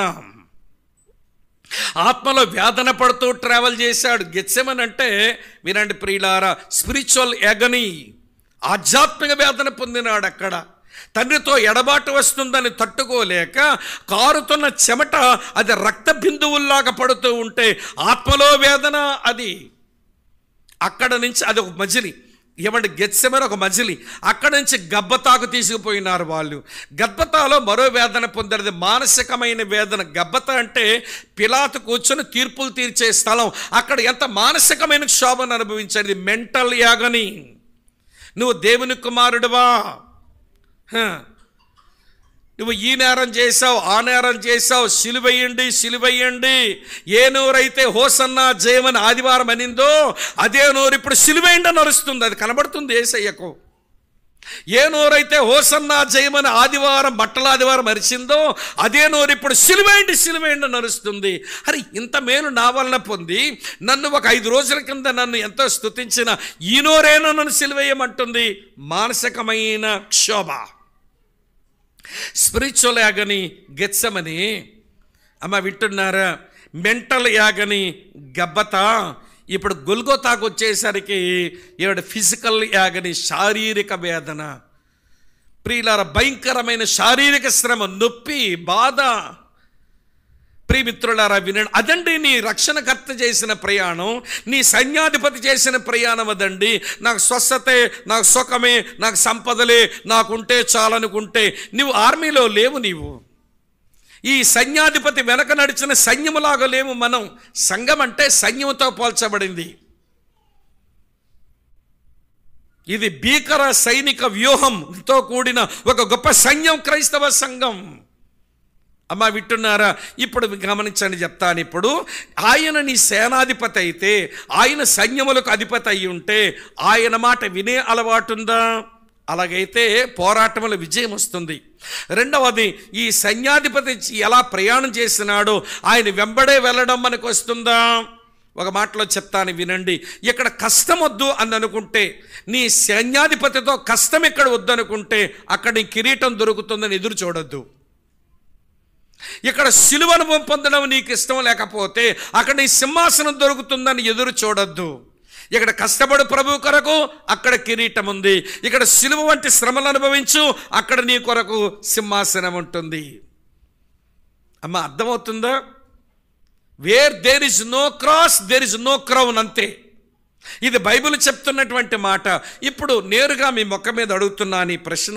ఈ సైన్యాధిపతి వెనక ఉన్న ఒక సైనికుని లాగానే మన రక్షణకర్తకు విధేయత చూపడం, రక్షణకర్త వెనకాల ప్రయాణం చేయటం, ఇది మనకు చేతనవుతుందా? ఇది ఒక గంభీరమైన ప్రశ్న. ఇది ఎవరికి వాళ్ళ మీద జవాబు చెప్పాలి. నెంబర్ 2, మన యుద్ధ సైన్యాధిపతి మనకు కనబడ్డాడు పోరాటం కొరకు. రెండోది, మన పోరాటం కొరకు మన యుద్ధ పతాకం ఏంటో మనకు తెలియాలి. Flag of the war. ప్రతి యుద్ధ సైన్యానికి ఒక పతాకం, దాని ధ్వజము అని అంటారు, యుద్ధ ధ్వజం. మన యుద్ధ ధ్వజం ఏంటో చూపిస్తాను రండి. పరమగీతం 2వ అధ్యాయంలో మన యుద్ధ ధ్వజం రాసి ఉంది ప్రియులారా. చదువుతున్నాను చూడండి. పరమగీతం 2వ అధ్యాయం, నేను జ్ఞాపకం చేస్తున్నాను, మంచి మాట. పరమగీతం 2వ అధ్యాయంలో క్రైస్తవుల యొక్క యుద్ధ ధ్వజం ఇదే అనంట. 2వ అధ్యాయం చదువుతున్నాను చూడండి ప్రియులారా. ఇలా వ్రాసి ఉంది మీ కొరకై ఈ మంచి మాట నేను జ్ఞాపకం చేస్తాను. 2వ అధ్యాయం ప్రియుల కొంచెం కిందికి రండి. 4వ వచనంకి వచ్చి చూడండి. 2 చదవచ్చుగా, 4 చాలు. 4 చూడండి. అతడు నన్ను విందుశాలకు తోడుకుని పోయాను, నా మీద ప్రేమను ధ్వజముగా ఎత్తెను. క్రైస్తవ యుద్ధ ధ్వజం ఏమిటి అంటే లవ్, అంతే. క్రైస్తవుని యొక్క యుద్ధ ధ్వజం ఏంటనంటే లవ్. అందుకే నెపోలియన్ అన్నాడు, ఓ గెల్లయుడైన ఓ యేసు, నేను నా బలము చేత, జ్ఞానము చేత, సైన్యము చేత లోకాన్ని జయించుదామనుకున్నాను, కానీ నువ్వు ప్రేమ ధ్వజంతో జయించినావు ఈ మనుషులను అన్నాడు. అక్కా చెల్లి తమ్ముడన్నా వినండి, క్రైస్తవుని యొక్క యుద్ధ ధ్వజం, దాని పేరే ప్రేమ. ఇప్పుడు చెప్తాను వినండి.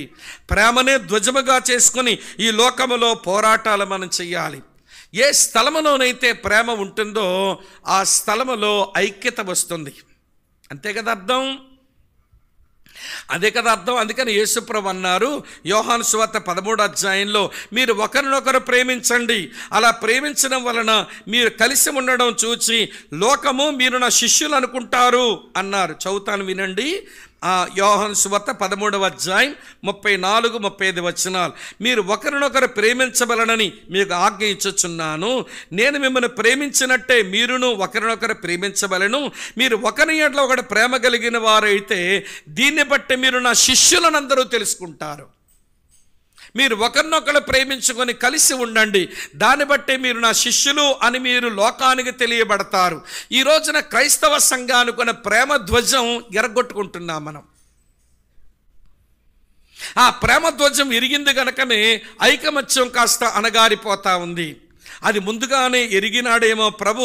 అందుకనే అతను ఆయన మరణించక మునుపు ప్రధాన యాజకుడుగా ప్రార్థన చేస్తున్నప్పుడు యోహాను సువార్త 17వ అధ్యాయంలో 21 నుంచి మీరు చూస్తే దేని కొరకు ప్రార్థించినాడు చూడండి, చూపిస్తాను. 21, తండ్రి నాయందు నీవును నీయందు నేనును ఉన్నలాగున వారును మనయందు ఏకమై ఉండవలనని వారి కొరకు మాత్రమే నేను ప్రార్థించడం లేదు, వారు వాక్యం వల్ల నా యందు విశ్వాసం ఉంచిన వారందరూ ఏకమై ఉండవలనని నేను ప్రార్థిస్తున్నాను.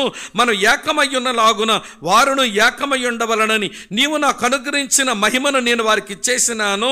వారి యందు నేనును నా యందు నీవును ఉండుట వలన వారు సంపూర్ణులుగా చేయబడి ఏకముగా ఉన్నందున నీవు నన్ను పంపినావనియు నీవు నన్ను ప్రేమించినట్టే వాను కూడా ప్రేమించినావని లోకం తెలుసుకుంటుంది అన్నాడు. Love బిగాట్స్ unity. ప్రేమ ఐకమత్యాన్ని పుట్టిస్తుంది. ప్రియులారా వినండి, ఈ రోజున ప్రేమనే ధ్వజముగా చేసుకుని ఐకమత్యం కొరకు ఆరాటపడ్డం ఇదేనా చేతనవుతుందా? అమ్మా వింటున్నారా? ప్రేమనే ధ్వజముగా చేసుకుని కుటుంబాల్లో కానీ సంఘములో కానీ ఐకమత్యం కొరకు ఆరాటపడ్డం మనకి ఏమైనా చేతనవుతుందా? ఇలా మీతో చెప్తాను వినండి.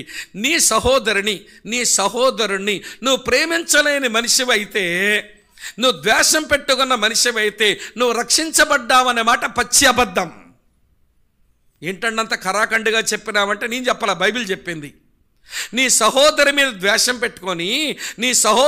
ద్వేషం పెట్టుకొని నువ్వు ప్రేమించలేని మనిషివైతే నువ్వు రక్షించబడ్డావనే మాట పచ్చబద్ధం. చూపించమంటారా? చూడండి ఒకసారి చూపిస్తాను. 1 యోహాను పత్రిక 5వ అధ్యాయంలో 3వ అధ్యాయంలో 1 యోహాను పత్రిక 3వ అధ్యాయంలో ఎంత స్పష్టంగా ఉందో చూడండి ప్రియులారా. మీ కొరకు చదువుతున్న 14వ వచనం, మనము సహోదరులను ప్రేమించుచున్నాము గనుక మరణములో నుంచి జీవములోకి దాటి ఉన్నామని ఎరుగుదము. ప్రేమ లేనివాడు ఇంకా మరణమందు నిలిచి ఉన్నాడు. తన సహోదరుని ద్వేషించువాడు నరహంతకుడు, ఏ నరహంతకుని యందు నిత్య జీవం ఉండదని మీరు ఎరుగుదురు. నీ సహోదరుని ప్రేమించలేకపోతే నీవిక మరణములో నుంచి జీవములోకి దాటినట్టు లేదు అన్నాడు. దీనికి యోహాను సువార్త 5:24 కలపండి. యేసయ్య అన్నాడు యోహాను 5:24లో, మీరు నా మాట విని నన్ను పంపిన వాని యందు విశ్వాసం ఉంచితే నిత్య జీవం పొందుతారు, మీరు తీర్పులోనికి రారు, మరణములోంచి జీవములోనికి దాటి ఉన్నారు. రక్షించబడ్డం అంటే మరణములోంచి జీవములోకి దాటడం. ఈ మరణములోంచి జీవంలోకి దాటే వాళ్ళు, రక్షింపబడిన వాళ్ళు, వారి దగ్గర కనబడే సైన్ ఏంటనంటే వారు సహోదరులను ప్రేమిస్తారు. ఇప్పుడు మిమ్మల్ని మాట్లాడుతున్నా, చెప్పండి ప్రియులారా, ఎవరి మీదైనా చేదైన వేరు నీ గుండెలో మొలిచుందేమో పెరికేయ్. నీ సహోదరి సహోదరుడి మీదనో వినండి ప్రియుల, ప్రేమించలేని గుణం. ఈరోజు చాలామంది క్రైస్తవుల జీవితంలో వారి గుండెల్లో మొట్టమొదట కోపాన్ని కొంచెం పెంచుకుంటారు. అవతల వ్యక్తి మీద కొంచెం కోపం వస్తుంది. కోపం వస్తే సూర్యుడు అస్తమించే వరకు ఉంచుకొని తర్వాత ఉండనియొద్దని ఎఫెసీ పత్రికలో స్పష్టంగా ప్రభువే చెప్పినాడు. మన వాళ్ళు ఏం మాయిదారు రోగమో కానీ ఆ రోజుతో కోపానికి సమాధి కట్టకుండా కోపాన్ని కొంచెం టిఫిన్ పెడతారు. ఇది బాగా వేసి అది ద్వేషంగా మారుద్దన్నమాట. కోపం కాస్త ద్వేషం అవుతుంది అన్నమాట. యాంగర్ కాస్త హేట్రెడ్నెస్గా మారిపోతుంది. ద్వేషంగా అమ్మో ద్వేషం వచ్చేస్తుంది ఏంటి, ఆ బ్రదర్ని చూడగాని ఈ సిస్టర్ని చూడగా ద్వేషం వచ్చేస్తుంది ఏంటి, నాకు నిన్న కాక మొన్న మా దగ్గర సోంపేటలో మీటింగ్ అవుతుంటే ఒక పాప వచ్చి ఏడుస్తుంటుంది, అన్న నాతో పనిచేసే అమ్మాయిని నేను క్షమించలేకపోతున్నాను, అది చూస్తుంటేనే నాకు ఒకలాంటి బాధ వచ్చేస్తుంది అని తన సెల్ ఫోన్ ఆన్ చేసి ఆ పిల్ల, ఇద్దరు కోవర్కర్స్, ఇద్దరు క్రిస్టియన్స్. విడ్డూరం ఏంటంటే ఆ పిల్లకు నిలవడానికి అక్కడ నీడ లేకపోతే మేమే పంపించాం అక్కడికి. తెలియదు మాకు ఈ విషయం ఇంత జరిగిందని. ఆ పిల్లకు వీళ్ళు ఆశ్రయం ఇస్తే వీరింట్లోనే తిని వీళ్ళ మంచాల మీదే పడుకొని వీరింటి నుంచి ఉద్యోగానికి వెళ్ళి ఆ ఇంటిలో పిల్ల మీదకో కర్ర పట్టుకుని వెళ్ళి కొట్టడానికి పోతుంది. అది చూపించింది. చూడండి, నన్ను చేతిలో చూసారా, ఆ కర్రతో కొట్టడానికి వచ్చింది నన్ను. ఇగోండి ఆడియో అంతా బూతులాడింది. ఇప్పుడు ఆ పిల్ల అక్కడ మీటింగ్ వచ్చింది. ఈ మీటింగ్లో దేవుడు నాతో మాట్లాడుతుండే ఏడ్చేస్తుంది ఆ పిల్ల. ఆ పిల్ల మీద నాకున్నటువంటి ద్వేషం ఇంతంత కాదు స్వామన్న, నేను ప్రేమించలేకపోతున్నాను, ఏం చేయమంటావు? నా ఉదయకాల ధ్యానమా సంతోషంగా చేసుకోలేకపోతున్నాను, దేవుని సన్నిధిలో కూర్చొని చక్కగా వాక్యమైన దేవుణ్ణి ఆరాధించలేకపోతున్నాను. ఇప్పుడు ఆ పిల్ల మీటింగ్లో కూర్చుంటే అది వచ్చేసిందని చెప్పి రాని మీటింగ్ సంతోషంగా ఉన్నాను ఉదయం, కానీ ఇప్పుడు వచ్చింది కదా అసలు నాకు ఏదో అయిపోతుంది, నీ పిచ్చెక్కిపోయినట్టుంది, నన్ను ఏడ్చేస్తుంది ఆ పిల్ల. కోపం దగ్గరే కట్ చేసి ఉంటే ద్వేషంగా మారకపోయి ఉండను. కోపానికి టిఫిన్ పెట్టారు చెప్పరే, ద్వేషమైంది. ద్వేషానికి లంచ్ పెడతారు మన వాళ్ళు కొంతమంది, బాగా దెమ్మకొక్కల బలువే అని దానికి ద్వేషానికి బాగా తిండి పెడతారు. ఈ ద్వేషం కాస్త బాగా బలిసి అది పగగా మారుద్ది అన్నమాట. ఎట్లా మారిందమ్మా? పగగా మారింది. పగగా మారిందంటే నువ్వు కిందకు మార్చలేవు. ఎవడి దేవుడే సహాయం చేయకపోతే ఆ పగ నుంచి నువ్వు బయటకు రాలేవు. కానీ పగను అలాగే ఉంచి దాన్ని మనం పెంచి పోషించామనుకోండి, అది చివరికి ఎక్కడ ప్రతీకారంతో మనల్ని రగిలేలా చేసేస్తుంది. ప్రతీకారంతో నిండిపోతా. ఎప్పుడు ప్రతీకారం తీర్చుకుందునా, ఎప్పుడు టైం వస్తుందా, ఎప్పుడు దాడి చేద్దునా అన్నట్టుగా నీ యొక్క వెతుకులాట కనబడద్ది. కోపం దగ్గరే కట్ చేయి, ఉంచుకోవద్దు. చెప్పేసాయి, నువ్వు చేసే పని, నువ్వు ఆడే మాటకు నాకు ఇట్లా కోపం వచ్చింది, కానీ కోపం ఉంచుకోవద్దన్నాడు ప్రభు. కాబట్టి నీతో చెప్తున్నా, ఐఎమ్ సారీ, నీ మీద కోపం ఇలా తెచ్చుకున్నందుకు నన్ను మన్నించు. కానీ నువ్వు చేసిన పని నచ్చలేదంటే వాళ్ళు అంగీకరించని, అంగీకరించకపోతే అంగీకరించకపోని నీ కోపానికి వాడు సమాధి కట్టిందని అవుతావు కదా. కానీ వినండి ప్రియులారా, కోపాన్ని కాస్త ఉంచుకొని ద్వేషంగా మార్చుకొని, ద్వేషాన్ని కొంచెం పెంచుకొని, పగగా దాన్ని మార్చుకొని, పగగా దాన్ని ఉంచుకొని ప్రతీకారంతో రగిలిపోతున్నావంటే నువ్వు మరణం నుంచి జీవంలోకి ఎట్లొచ్చినావు? ప్రేమ పతాకం కింద నువ్వు లేవు, ప్రేమ ధ్వజమి కింద నీ జీవితం లేదు. ఇలాంటి వాళ్ళు ప్రియమైన స్నేహితులారా నరహంతకులు అంటున్నాడు యోహాను. వీళ్ళు నిత్యజీవం పొందిన వాళ్ళు కాదు అంటున్నాడు యోహాను. ఇప్పుడు మీరు ఎక్కడే కూర్చొని మీ ఫ్యామిలీ మెంబర్స్లో ఎవరి మీద అయితే నువ్వు ప్రతీకారంతో రగిలిపోతున్నావో రిపెంట్, మారు మనసు పొందండి. లేదా సంఘములో ఎవరి మీద నీ గిట్టకపోతే, ఏ ద్వేషమో పగవ పెట్టుకొని నీవు సంఘములో కూర్చొని దేవుని మందిరములో విశ్వాసాలు చలామణైపోతే మారు మనసు పొందు, మారు మనసు పొందు. ఇప్పుడు దాంట్లో వచ్చి బయటకు రా, లేకపోతే నేను మరణములోనే ఉంచేస్తుంది. నువ్వు ప్రేమ పతాకం కిందకు రాలేవు. ప్రేమ పతాకం కిందకు వచ్చిన వాళ్ళు ఇప్పుడు పాజిటివ్గా ఎట్లుంటారో చూపిస్తాను. 1 యోహాను పత్రిక 3వ అధ్యాయంలో చదువుతున్నాను చూడండి ప్రియులారా. ఇలా రాసి ఉంది, మీ కొరకే చదువుతున్నాను చూడండి.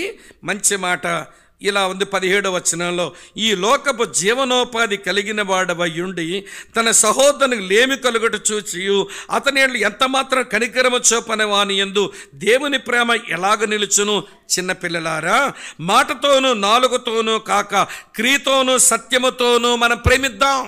ప్రేమతోనే విజయాలు వస్తాయి. ప్రేమ ధ్వజమి కింద బ్రతుకుదాం. ఎవరైనా మన సహోదరులు ఏమండి లేమి కలిగి ఉన్నారు కనబడింది, నువ్వేమో ప్రేమ కలిగి ఉంటేవి కనుక నీ ప్రేమ క్రియతోనూ సత్యముతోనూ ఉంచి, మాటతో కాదు. కడపకు చెందిన దైవదాసులు శ్యాంబాబు గారు పాట రాశారు. ఆ పాటలో ఇలా ఉంటుంది, కానుకల పాత్ర కరమును తాకంగా కడు ప్రేమ నొలకించు పెదవులనే కాక కనపరచుము నీ ప్రేమ కానుక రూపమున. అంటే అర్థం ఏంటనంటే ఎవడ ప్రేమ నీ వర్డ్స్లో కాదు చెప్పడం, ప్రేమ నీ క్రియల్లో చూపించు. Love in action. నీ ప్రేమ క్రియల్లో కనపరచు. మేము బాగా ప్రేమిస్తున్నాను అని చెప్పి ప్రేమ పలుకులు వల్లించడం కాదు, ఆ ప్రేమను క్రియల్లో చూపించు. వారికి ఏదో జీవనోపాధి నీకుంది, వారేదో లేమి కలిగి ఉన్నారు, అది కనబడుతుంది. ప్రేమతో వారికి సహాయపడు, కనికరం చూపు. అది పాజిటివ్గా నీవు ప్రేమ ధ్వజము కింద ఉన్న మనిషివి. ఈ గొప్ప పోరాట జీవితంలో యేసుక్రీస్తుని మన సైన్యాధిపతిగా పెట్టుకొని, ప్రేమని మన ధ్వజముగా పెట్టుకొని మన పోరాట జీవితం నేర్చుకోవాలట.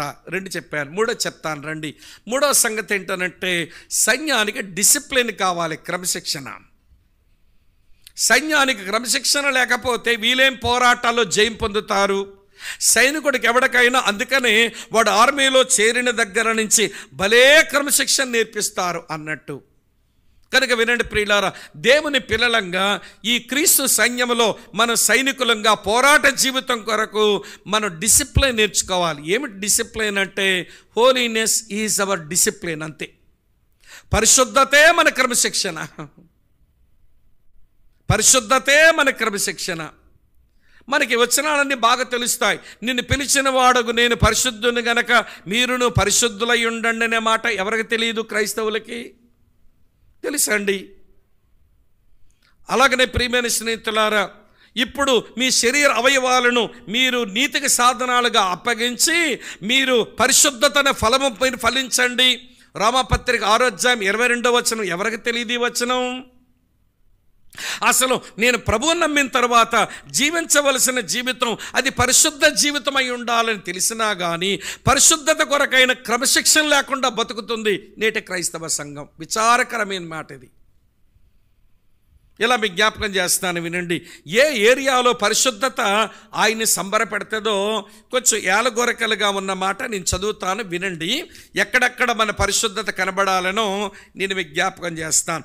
జకర్యా గ్రంథం 14వ అధ్యాయానికి రండి. 20-21 వచనాల్లో ఒక 3 ఏరియాస్లో మన పరిశుద్ధత కొట్టొచ్చినట్టు కనబడాలట. వరుసగా చదువుతాను, వినండి. 20వ వచనం, ఆ దినమున, ఇది ఏలగోరికలుగా ఉంది సుమా, స్ట్రైట్గా లేదు, బాగా వినండి. ఆ దినమున గుర్రముల యొక్క కళ్ళెముల మీద యెహోవాకు ప్రతిష్టము అనే మాట వ్రాయబడును.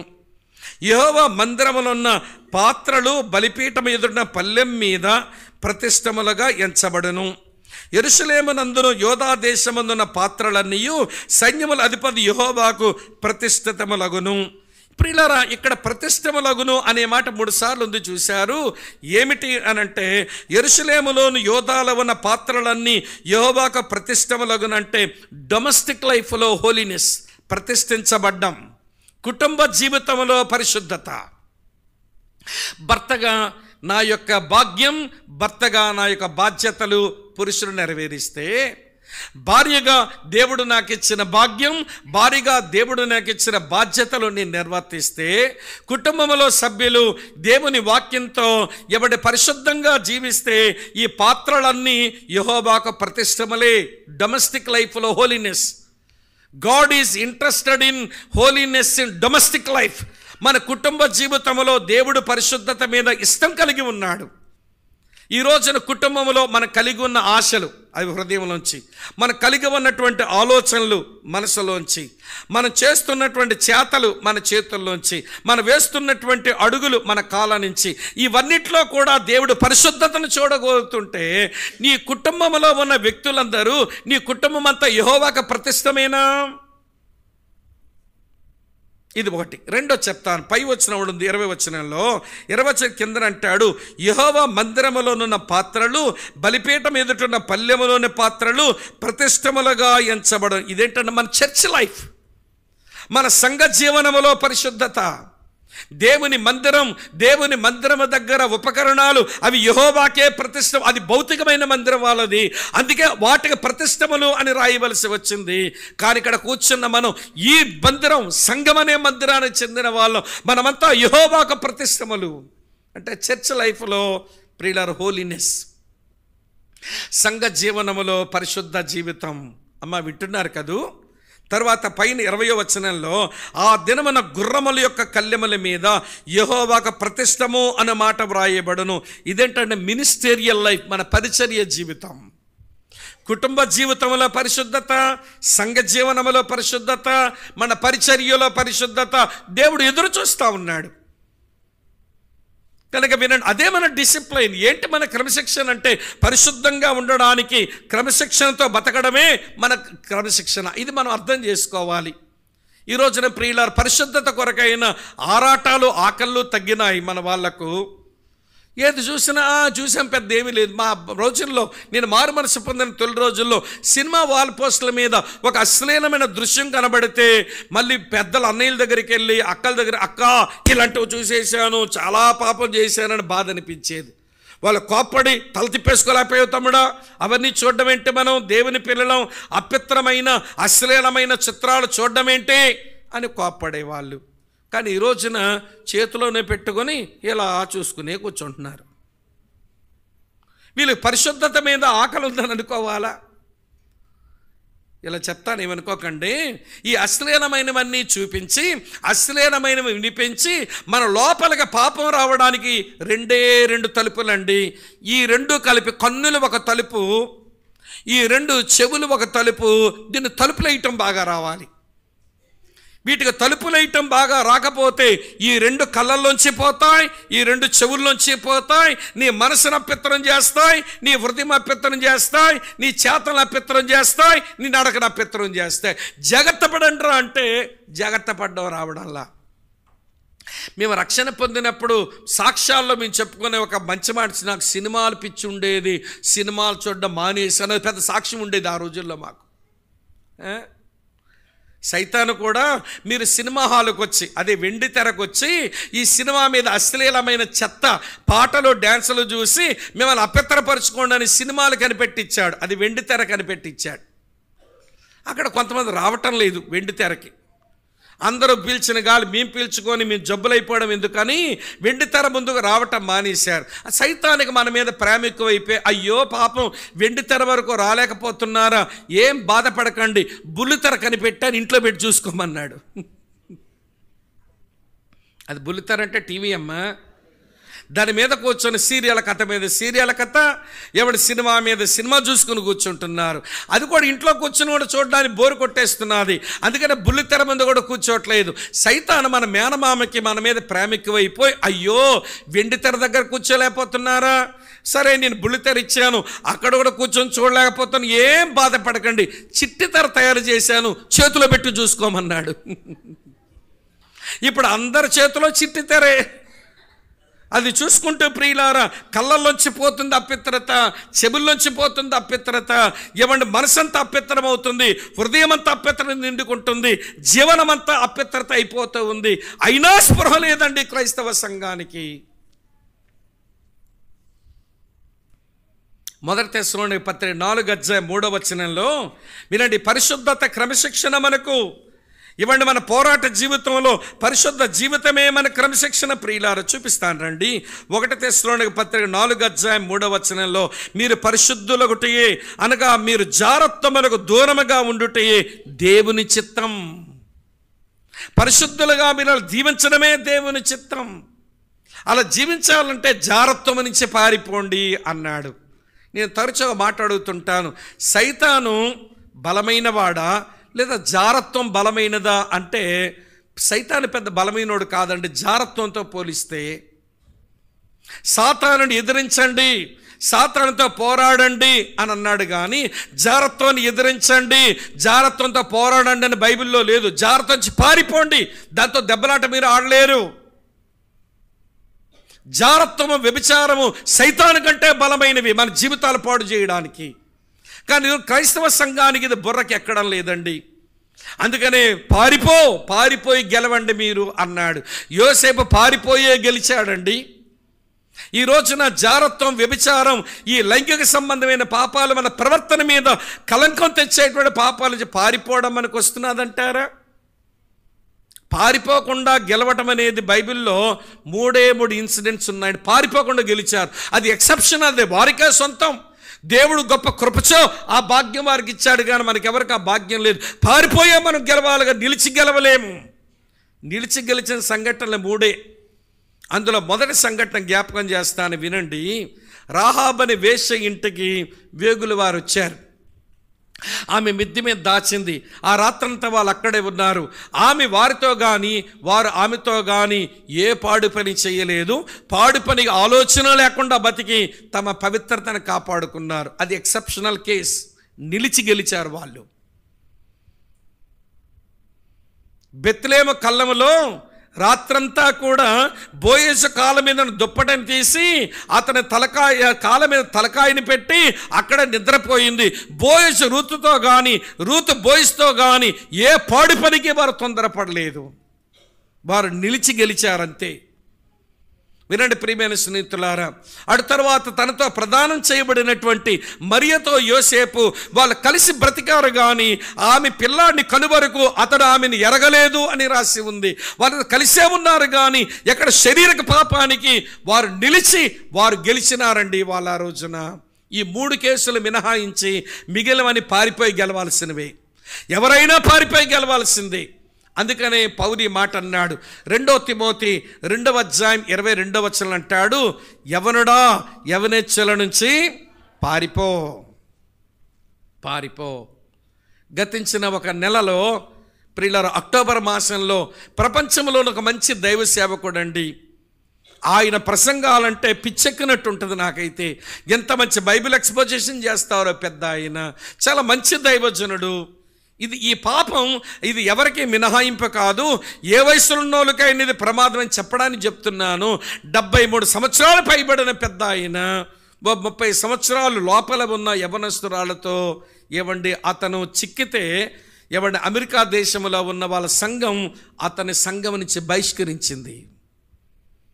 పెద్ద పెద్ద వాళ్ళ కాన్ఫరెన్స్ స్పీకర్లుగా వాడుకున్నారు. ఇన్ని మంచి వాక్యోపదేశకుడు, మంచి ప్రసంగాలు రాసినవాడు, చెప్పినవాడు, ప్రపంచంలోనే పేరుగాంచిన పెద్ద పెద్ద కాన్ఫరెన్సుల్లో స్పీకర్గా వాడబడిన వాడు ప్రియులారా ఈ విషయంలో దొరికిపోగానే పెద్ద పెద్ద సేవకులంతా దుఃఖపడుతూనే, బాధపడుతూనే, కోపంతోనూ ఆయన మీద ఏదేదో మాట్లాడుతుంటే అవన్నీ చదువుతుంటున్నప్పుడు వాళ్ళు మాట్లాడిన మాటలు యూట్యూబ్లో వింటున్నప్పుడు అయ్యో ప్రభా ఏంటి దుస్థితి.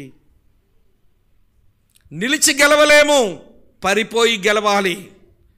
నిలిచి గెలవలేము, పరిశుద్ధత కొరకు పారిపోయి గెలవాలి. మరి పారిపోతున్నామని ఓడిపోయామని అనుకుంటే ఎవడైనా అనుకోని ఆరో పొతీఫరు భార్య అవ్వ పారిపోతూ గెలిచానంటావేంటంటే బట్టను వదిలేశాడు దాని చేతిలో. నేను గెలిచాను అని యోసేపు అరుచుకుంటూ పరిగెత్తాడేమో. పారిపోయి గెలిచాడు యవనస్తుడు. ఇప్పుడు అదే మాట మీతో చెప్తున్నాను ప్రియులారా. ఏంటి మన క్రైస్తవ క్రమశిక్షణ? క్రీస్తు యొక్క సైన్యముగా మన క్రమశిక్షణ ఏంటి? Holiness is our discipline. పరిశుద్ధతే మన క్రమశిక్షణ.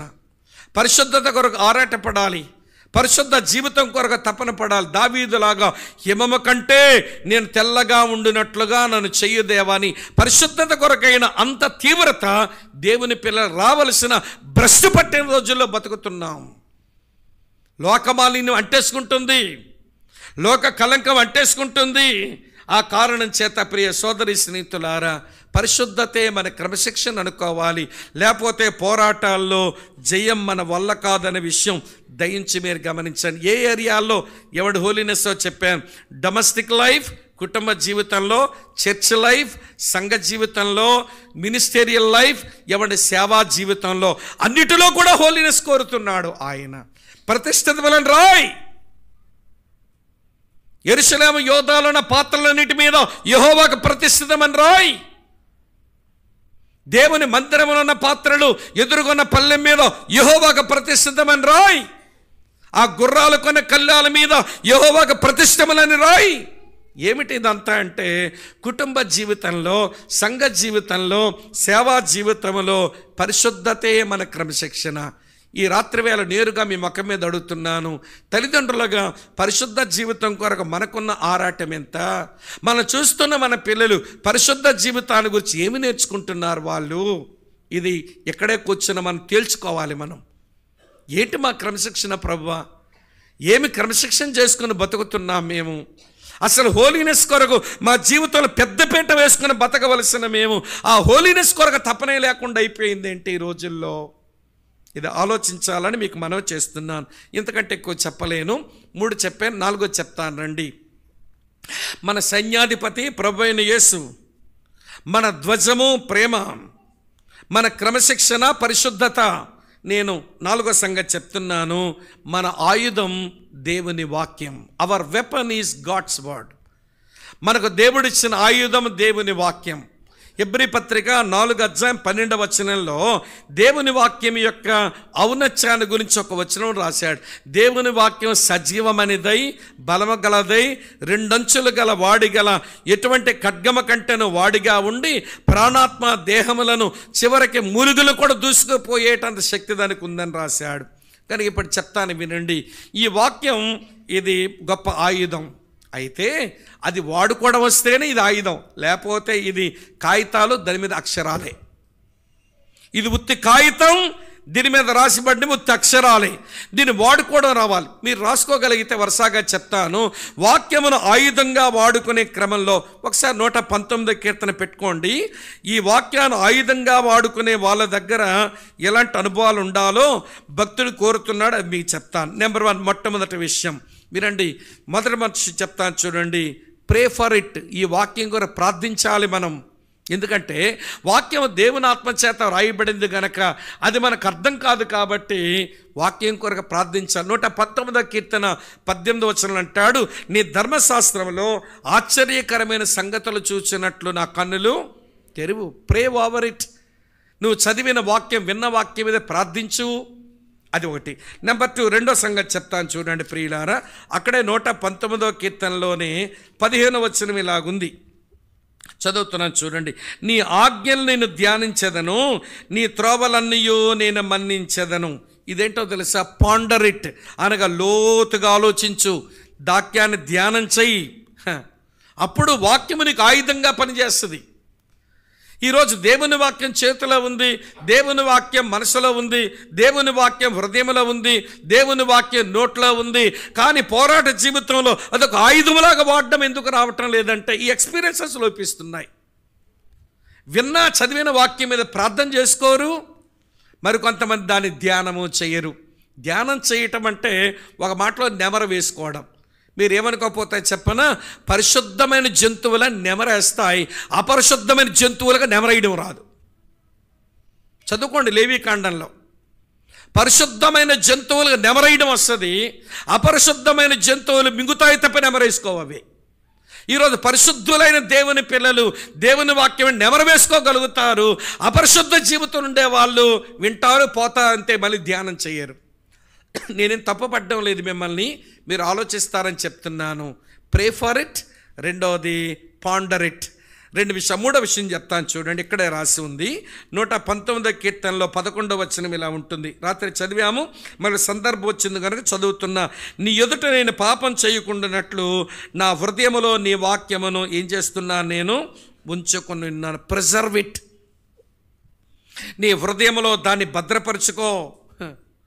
దానికి కింద రాత్రి మనం చదివే మరువకయుందును.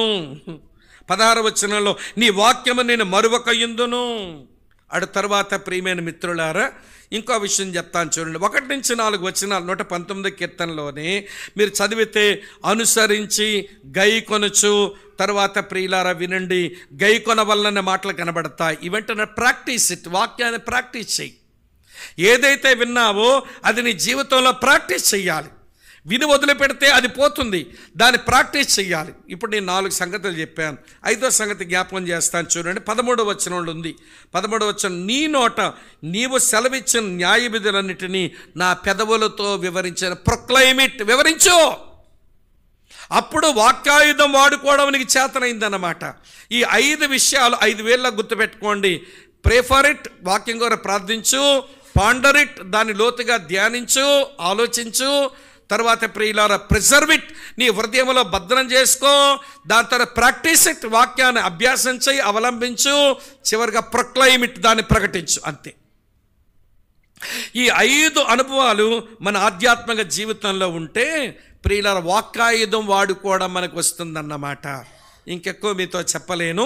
వినండి ప్రియులు, ఈ పోరాట జీవితంలో క్రీస్తునే సైన్యాధిపతిగా పెట్టుకొని, ప్రేమనే ధ్వజముగా పెట్టుకొని, పరిశుద్ధతనే క్రమశిక్షణగా పెట్టుకొని, లేఖనాన్ని ఆయుధంగా పెట్టుకొని బ్రతకమంటుంది ఈ పోరాట జీవితం కొరకు వాక్యం. 5వ సంగతి చెప్తాను, సమయం అవుతుంది కానీ 5వ సంగతి ఏంటనంటే అవర్ స్ట్రెంగ్త్. మరి మన బలం ఏంటి? మన బలం ఏంటనంటే వినండి, పరిశుద్ధాత్ముడే మన బలం. Our strength is Holy Spirit. పరిశుద్ధాత్ముడే మన బలం.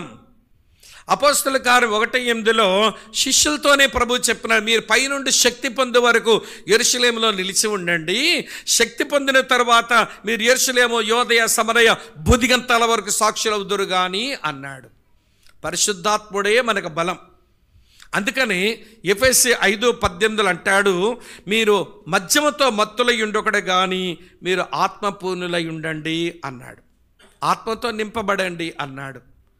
ప్రియులారా వినండి, మనం ఎంతగా దేవునికి లొంగిపోతామో ప్రార్థించినప్పుడు, ఎంతగా దేవునికి లోబడిపోతామో ఆరాధించినప్పుడు, ఎంతగా దేవునికి లోబడతామో దేవుని వాక్యం వింటున్నప్పుడు, మన లోపలికి వచ్చిన పరిశుద్ధాత్ముడు మనల్ని ఆవరిస్తాడు. మన అన్ని ఏరియాల్లో ఆవరిస్తాడు. మన ఆలోచనలు, మన ఆశలు వినండి ప్రియులారా, మన జీవితం నిండా ఆవరించి వినండి మన శక్తివంతులుగా చేస్తాడు. అందుకొరకు ఆయన ఫలము ఇచ్చాడు, అందుకొరకు ఆయన వరములు ఇచ్చాడు. మాకు వరములొద్దు, మాకు ఫలమే అంటే వీళ్ళు నాన్ క్యారిస్మాటిక్స్ అన్నమాట. వీళ్ళది ఒక ఎక్స్ట్రీమ్. వరముల గురించి ఆలోచించరు, ఫలం ఉంటే చాలు, ప్రేమ, సంతోషము, సమాధానము, అటు తర్వాత ఏమో మంచితనము, దయాలుత్వము, దీర్ఘశాంతము, తర్వాత విశ్వాసము, ప్రేమ, సాత్వికం, ఆశ, మాకు ఫలం ఉంటే చాలండి, మాకు వరాలు అక్కర్లేదంటారు. వరాలు లేకపోతే నువ్వేం సేవ చేస్తావు? మరి కొంతమంది ఏమో ఫలం మాకు అక్కర్లేదండి, మాకు వరాలు ఉంటే చాలనుకుంటారు. వీళ్ళు బలహీనులే. క్యారిస్మాటిక్స్ ఏమో వరాల మీద పనిచేస్తారు, నాన్ క్యారిస్మాటిక్స్ ఏమో ఫలం మీద పనిచేస్తారు. ఎవరి పని సరిగా లేదు. ఈ రెండు అవసరమే. ఇది బ్యాలెన్స్ అండి. వరములతో సంఘము లోపల ఉన్న వాళ్ళకి సేవ చేయు, ఫలముతో పైనున్న వాళ్ళని ఆకర్షించుకో. అమ్మ అర్థమవుతుందా? వరములతో లోపల ఉన్న వాళ్ళకి పరిచర్య చేయి, నీ ఫలముతో బయట ఉన్న వాళ్ళని ఆకర్షించగో. అప్పుడు సేవ ఫలభరితమైనట్టు, నీ జీవితం సార్థకమైనట్టు. పరిశుద్ధాత్ముడు నీ లోపలగా వచ్చినటువంటి వాడు, అక్కా చెల్లి తమ్ముడన్న వినండి, వరములిచ్చేవాడు, ఫలమును పండించేవాడు. ఫలముతో బయట వాళ్ళకి నువ్వు సేవ చేద్దువు కానీ, వరముతో లోపల నువ్వు సేవ చేద్దువు కానీ, మెట్టుకు నువ్వు ఆత్మానుసారుగా బ్రతుకుదువు కానీ. ఈ సైన్యములో నీ బలం పరిశుద్ధాత్మ దేవుడే. కానీ ఈరోజు చాలామంది ఏమంటే ఆత్మతోనే ఆరంభించినారు, కానీ శరీరానుసారంగా పరిపూర్ణం అవుదామన్నట్టు మారుతున్నారు. ఈ మాట పౌలు గలతీయులతో చెప్పాడు. ఇది కొంచెం చూడాలి మనం.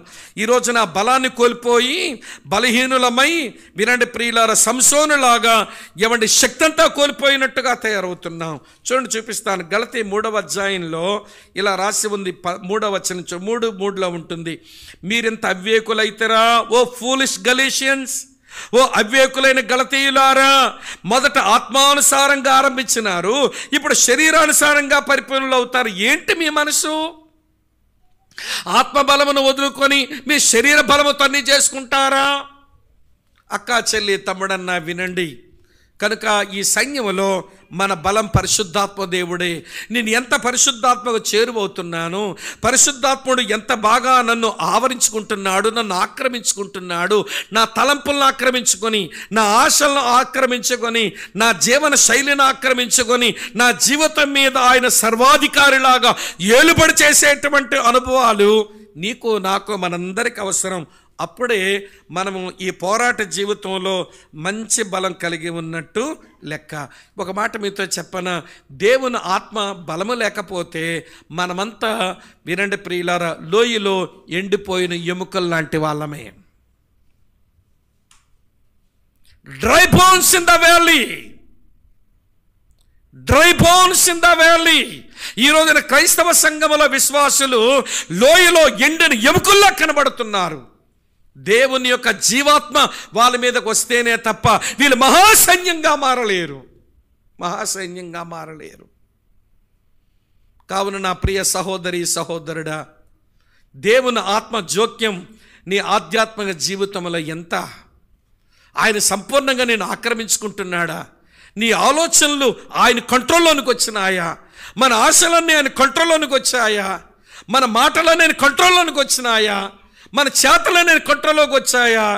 నా ఇష్టం నేను మాట్లాడుకుంటా, నా ఇష్టం నేను ఆలోచించుకుంటా, నా ఇష్టం నేను ఆశపడతా, నా ఇష్టం నేను పని చేసుకుంటా, నా ఇష్టం నేను పోతా అన్నట్టుగా బ్రతుకుతుంటే, అమ్మ వినండి, చెల్లి అక్క వినండి, అన్నదమ్ములారా వినండి, మన బలము లేని మనుషులమై ఎండిన ఎముకల్లా కూర్చున్నాం. అక్కడ లోయలో ఎండిపోయిన ఎముకలు, ఇక్కడ సంఘాల్లో ఎండిపోయిన ఎముకల్లా కూర్చుంటున్నాం. మనం జీవాత్మ యొక్క బలం అది లోపించి బ్రతుకుతున్నామని మీరు గమనించండి. ఇంటికెళ్ళా చదవండి యెహెజ్కేలు గ్రంథం 37వ అధ్యాయం 1-2 వచనాలు చదవండి, 9-10 వచనాలు చదవండి. చెప్పి వివరిద్దాం అనుకున్నాను, కానీ సమయం లేదు కనుక మీకే వదిలేస్తున్నా. చదవండి యెహెజ్కేలు గ్రంథం 37వ అధ్యాయం 1-2 వచనాలు, తర్వాత 9-10 వచనాలు తర్వాత చదవండి, మీకు తెలుస్తుంది. తర్వాత 6వ సంగతి చెప్తాను. ఈ పోరాటంలో మనకి సైన్యాధిపతి ఉన్నాడు, మనకు ధ్వజం ఉంది, మనకు క్రమశిక్షణ ఉంది, మనకు ఆయుధం ఉంది, మనకు బలం ఉంది కదా. ఇప్పుడు 6వ సంగతి ఏంటంటే మనకు వ్యూహం ఉండాలి. అవర్ స్ట్రాటజీ ఏంటి? మన వ్యూహం. What is our strategy? వినండి చెప్తాను. Our strategy is our God's guidance. దేవుని నడిపింపే మన వ్యూహం. ఈ బైబిల్ దేవుడు నడిపించేవాడండి. పాడుకుంటున్నారు కూడా ఈ మధ్య బాగా నడిపిస్తాడు నా దేవుడు. చెప్పరే, నిజంగా నడిపిస్తాడు? నన్ను నడిపింపు కింద ఉన్నారా? నిజంగా నేను చెయ్యి పట్టుకొని నడిపిస్తున్నాడా? నీ చేతితో నన్ను పట్టుకో, నీ ఆత్మతో నన్ను నడిపంటారు. మంచిదే, పాట చాలా మంచిది, చాలా అర్థవంతమైన పాట రాసిన. ఆయన నడిపిస్తున్నాడా? మనం పాడుకుంటున్నప్పుడు సైతాన్ ఎక్కడ ఉంటే నడిపిస్తాడు నా దేవుడు, శ్రమలోనైనా నన్ను విడువడంటాడు అని గుర్తొత్తుదే అని ఎక్కిరించిన వాడు. మన పాటలు వెక్కిరింతల పాలు అవ్వడం లేదా సైతాన్ వలన? మరి ఆయన నడిపింపులోనే ఉంటే నేను ఒక్క దావీదు జీవితం చూపిస్తాను. చాలా చెబుదామనుకున్నాను కానీ చాలు. ఒక దావీదు జీవితంలో దేవుని నడిపింపుని ఎంత బాగా కోరుకున్నాడో చూపిస్తాను. ఇవి మీరు చాలా వచనాలు ఉంటుంది, నేను అవసరమైనవి చూపిస్తాను. నాకు తెలిసినంత వరకు 1 సమూయేలు గ్రంథం 2వ సమూయేలు గ్రంథం కలిపి చదివితే 8 సార్లు దేవుని నడిపింపై తన వ్యూహంగా పెట్టుకొని పనిచేసినాడు దావీదు. 1 సమూయేలు గ్రంథం 23వ అధ్యాయానికి రండి, మచ్చుకు చూపిస్తాను మీకు. ఈ 2వ సమూయేలు గ్రంథం వరకు 8 సార్లు ఈ మాట మీరు చదువుతారు. 8 టైమ్స్ మీకు దొరుకుతుంది. సమూయేలు మొదటి గ్రంథం 23వ అధ్యాయం చదువుతాను చూడండి మిత్రులారా. ఇలా ఉంది. 23వ అధ్యాయం 2వ వచనం మీ కొరకే చదువుతున్నాను చూడండి. అంతటా దావీదు, నేను వెళ్ళి ఫిలిష్తీయులను హతమ చేయుదునా అని యెహోవా యొద్ద విచారణ చెయ్యగా. మళ్ళీ 4వ వచనం చూడండి. దావీదు మరలా యెహోవా యొద్ద విచారణ చేశాను. మీరు 2వ సమూయేలు గ్రంథం వరకు చదివితే 8 సార్లు తన యుద్ధాలు చేయవలసి వచ్చినప్పుడు, తన పోరాటం చేయవలసి వచ్చినప్పుడు, దేవా నన్ను ఏం చేయమంటావు అని దేవుని దగ్గర విచారం చేశాడు. ఈ సైన్యమైన మనం ఈ లోకంలో ఎప్పుడు ఏం చేయాలో మనకు తెలియదు. దేవా ఏం చేయమంటావు? పౌలుతో సౌలుగా ఉన్నప్పుడు దేవుడు ఇలాగన్నాడు, నీవు ఆ దమస్క పట్టణంలో పో, అక్కడ నువ్వు ఏమి చేయవలనో నీకు చెప్పబడుతుంది. దేవుడు నడిపించేవాడు. నీ వ్యక్తిగత జీవితంలో నిర్ణయాలు చేయవలసి వచ్చినప్పుడు, నీ కుటుంబ జీవితంలో నువ్వు నిర్ణయాలు చేయవలసి వచ్చినప్పుడు, దేవా ఏం చేయమంటావు అని విచారణ చేయడమే మన వ్యూహం అవ్వాలి. మన సొంత ఆలోచనలు, ఈ సమస్యను ఎలా హ్యాండిల్ చేస్తాను, ఈ ప్రాబ్లంలో ఏమండి ఎలా నేను ప్రవర్తిస్తాను, ఈ సమస్యకేమో ఎలా ఉంటాను, ఇవన్నీ పక్కన పెట్టండి. దేవా నువ్వేం చేయమంటావు? ఆయన దగ్గర విచారణ చేయడమే మన వ్యూహం అయిపోవాలి. అప్పుడు పోరాటంలో విజయమో మన సొంతం అవుతుంది. ఎక్కువ వివరించలేను, రెఫరెన్స్లు రాసుకుంటే చెప్తాను మీకు. ఏమంటే దావీదు ఎన్నిసార్లు అట్లా దేవుని దగ్గర విచారం చేసినాడో. 23వ అధ్యాయం 2-4 వచనాలు చెప్పాను. తర్వాత సిక్లగ్లో 30వ అధ్యాయంలో 8వ వచనంలో ఉంటుంది. మళ్ళీ హెబ్రోనికి వెళ్ళవలసి వచ్చినప్పుడు 2వ అధ్యాయం 1వ వచనం, అది 2వ సమూయేలు 2:1 ఉంటుంది. 2వ సమూయేలు 5:19 వచనంలో ఉంటుంది. 2వ సమూయేలు గ్రంథం 5:23 ఉంటుంది. ఎప్పుడు డెసిషన్ మేకింగ్ చేయవలసి వచ్చినా, ఎప్పుడు యుద్ధం చేయవలసి వచ్చినా, ఎప్పుడు సమస్య తన ముందు కనబడుతున్నా, ఎప్పుడు తన జీవితం పోరాటంలా కనిపిస్తున్నా, ఈ దావీదు చేసిన పనేంటోది, యెహోవా యొద్ద విచారణ చేశాను, అంతే. ఇంకెక్కువ చెప్పలేను. ఇది 6వ సంగతి. చివరి విషయం చెప్పి ముగిస్తాను. చివరి విషయం ఏంటంటే, ఇంత యుద్ధములు ఉన్నాం, మనకేమో ఒక కమాండర్ ఉండే, మనకేమో ఒక ఫ్లాగ్ ఉండే, మనకేమో ఒక డిసిప్లిన్ ఉంది, మనకేమో ఒక వెపన్ ఉంది, మనకేమో ఒక స్ట్రెంగ్త్ ఉంది, మనకేమో ఒక స్ట్రాటజీ ఉంది. ఇన్ని ఉన్న ప్రొటెక్షన్ లేకపోతే ఎట్లా అండి? ఏది మన భద్రత? ఏది అవర్ ప్రొటెక్షన్? మన ప్రొటెక్షన్ ఏంటనంటే, ఫెయిత్ ఈజ్ అవర్ ప్రొటెక్షన్. మన విశ్వాసమే మన యొక్క భద్రత. అందుకనే దేవుడు సర్వాంగ కవచం ఇచ్చినప్పుడు మనకిచ్చినటువంటి డాలు అది విశ్వాసం అనే డాల్. దాంతో ప్రొటెక్ట్ చేసుకో. అది ఎరిగిన అపోస్తలుడైన యోహాను ఇలా రాశాడు. 1 యోహాను పత్రిక 5వ అధ్యాయం 4-5 వచనాలు అక్కడ మనం చదివితే, లోకమును జయించున్నది ఏంటమ్మది? మన విశ్వాసమే. విశ్వాసముతోనే విజయాలు మన సొంతమవుతాయి. సోదరి స్నేహితులారా వినండి, అలాగ విశ్వాసంతో బ్రతుకుతుంటే దేవుడు మన పక్షంగా ఉండగా ఇంకా మనకు విరోధి ఎవడు చెప్పండి? రోమాపత్రిక 8:31 ప్రకారం దేవుడే నీ పక్షముగా ఉండగా నీకు విరోధి ఎవడిక? నీకు విరోధంగా నిలిచి నీతో పోరాడేవాడు ఎవడుంటాడు చెప్పు? కనుక విశ్వాసంతో దేవుని పక్షంగా నీవుండి దేవుడే నీ పక్షంగా ఉంటే ఇక నీకు విరోధి ఎవడు? అక్కా చెల్లి తమ్ముడన్నా వినండి, ఇది కడవరి గడియ. మన జై జీవితం అనుభవించాలి. ఇది కడవరి గడియ, మన జై జీవితం అనుభవించాలి. ఆ జై జీవితం కొరకు ముందు పోరాటంలో నిలబటం రావాలి. ఈ పోరాటంలో మన సైన్యాధిపతి ప్రభువైన యేసుక్రీస్తే, మరి ఆయన మాట వింటున్నామా? ఆయన వెనకే నడుస్తున్నామా? ప్రశ్న. అమ్మ అర్థమవుతున్నది మొదటి మాట. రెండో సంగతి ఏం చెప్పాను మీకు? మనకు ఒక ఫ్లాగ్ ఉంది, మనకు ధ్వజం ఉంది, అది ప్రేమ. ఆ ప్రేమ ధ్వజం కిందనే ఉండి మన ఐకమత్యంతో దేవుని కొరకు బ్రతుకుతున్నామా? ఇది రెండో మాట. మనకు డిసిప్లిన్ ఉంది, అదే పరిశుద్ధ జీవితమే మన క్రమశిక్షణ. దాని కొరకు మనకున్న ఆరాటాలు ఎంత. దాని తరువాత మనకు ఒక వెపన్ ఉంది, ఆయుధం, అదే దేవుని వాక్యం. దేవుని వాక్యంతో 5 అంతల అనుభవం మీతో చెప్పాను. అది అలవర్చుకుందాం మన జీవితంలో. మనకు బలం ఉంది, మనలో ఉన్న పరిశుద్ధాత్ముడే మన బలం. మనకు వ్యూహం ఉంది, దేవుని దగ్గర విచారం చేసి ఆయన నడిపింపును చూడడమే మన వ్యూహం. చివరగా మనకు భద్రత ఉంది, అదే మన విశ్వాసం, అదే మన భద్రపరిచేది. నేను అందుకని ఎక్కువసార్లు విశ్వాస విషయమై శ్రద్ధ వహించండి క్రైస్తవులని చెప్తుంటాను. ఆరోగ్యం బాగలేకపోయినా పర్వాలేదు, ఆస్తిపాస్తులు పోయినా పర్వాలేదు, అప్పులు వచ్చినా పర్లేదు, తిప్పలు వచ్చినా పర్లేదు, విశ్వాసం పోతే మొత్తం అంతా పోయినట్టే. కనుక విశ్వాస విషయమై సీరియస్గా మనం ఆలోచించాలి. అదే మనల్ని భద్రపరిచేది మన పోరాట జీవితంలో. అందుకని అపోస్తలులు అడిగినట్లుగా, ప్రభా మా విశ్వాసం వృద్ధిపరచవా? దేవుడు పిలుస్తున్నాడు. భ్రష్టులైన బిడ్డలారా, భ్రష్టులు అన్నాడు కానీ పక్కన బిడ్డలు అంటున్నాడు, అది మర్చిపోకండి. భ్రష్టులారు అంటున్నాడు కోపంతో, కానీ బిడ్డలారనే పిలుస్తున్నాడు ఆయన. రండి, మీ అవిశ్వాసమును బాగు చేస్తాను. ఎందుకు మీ విశ్వాసాన్ని అస్వస్థత చేసుకుంటారు, జబ్బు పట్టించుకుంటారు మీ విశ్వాసాన్ని? ఎందుకు మీ విశ్వాసం అభివృద్ధి లేకుండా ఉంచుకుంటారు? తిరిగి రండి, నేను మీ విశ్వాసాన్ని బాగు చే. విశ్వాసమనే షీల్డ్ లోపల, విశ్వాసమనే కేడెము లోపల, విశ్వాసమనే డాలు పట్టుకొని మనం ప్రొటెక్ట్ చేసుకోవడానికి విశ్వాసాన్ని ఆయన అనుగ్రహించినాడు. ఈ 7 అనుభవాలు, అమ్మ అర్థమవుతున్నది నేను చెప్పే మాట. ఈ 7 అనుభవాల కింద జై జీవితం నేర్చుకోవడం, జై జీవితం పొందడం దేవుని పిల్లలుగా ఇది మనకు సాధన కావాలి, అభ్యాసం కావాలి. అన్ని ప్రశ్నలు ఒకసారి వేస్తాను. నీ కమాండర్ యేసు ప్రభువేనా? నీ ధ్వజము ప్రేమేనా? నీ క్రమశిక్షణ పరిశుద్ధతేనా? నీ ఆయుధం దేవుని వాక్యమేనా? నీ బలము పరిశుద్ధాత్మ దేవుడేనా? నీ వ్యూహం దేవుని చిత్తమేనా? చివరికి నీ భద్రత విశ్వాసమేనా? ఏంటి మన క్రైస్తవ జీవితం? మనం ఆలోచించుకొని ప్రభు పాదాలు పట్టుకోవడం, అది మనకు ఆశీర్వాదం. తల వంచండి, కళ్ళు మూసుకోండి, మోకరించు. వెసులుబాటు ఆరోగ్యం అన్నవాళ్ళు మోకరించి, ప్రభువా నన్ను నువ్వు పోరాట జీవితంలో ఉంచావు, నీకు వందనాలు. ఈ పోరాట జీవితంలో నా శత్రువు ఎవరో నాకు అర్థమైంది ఈ రాత్రి.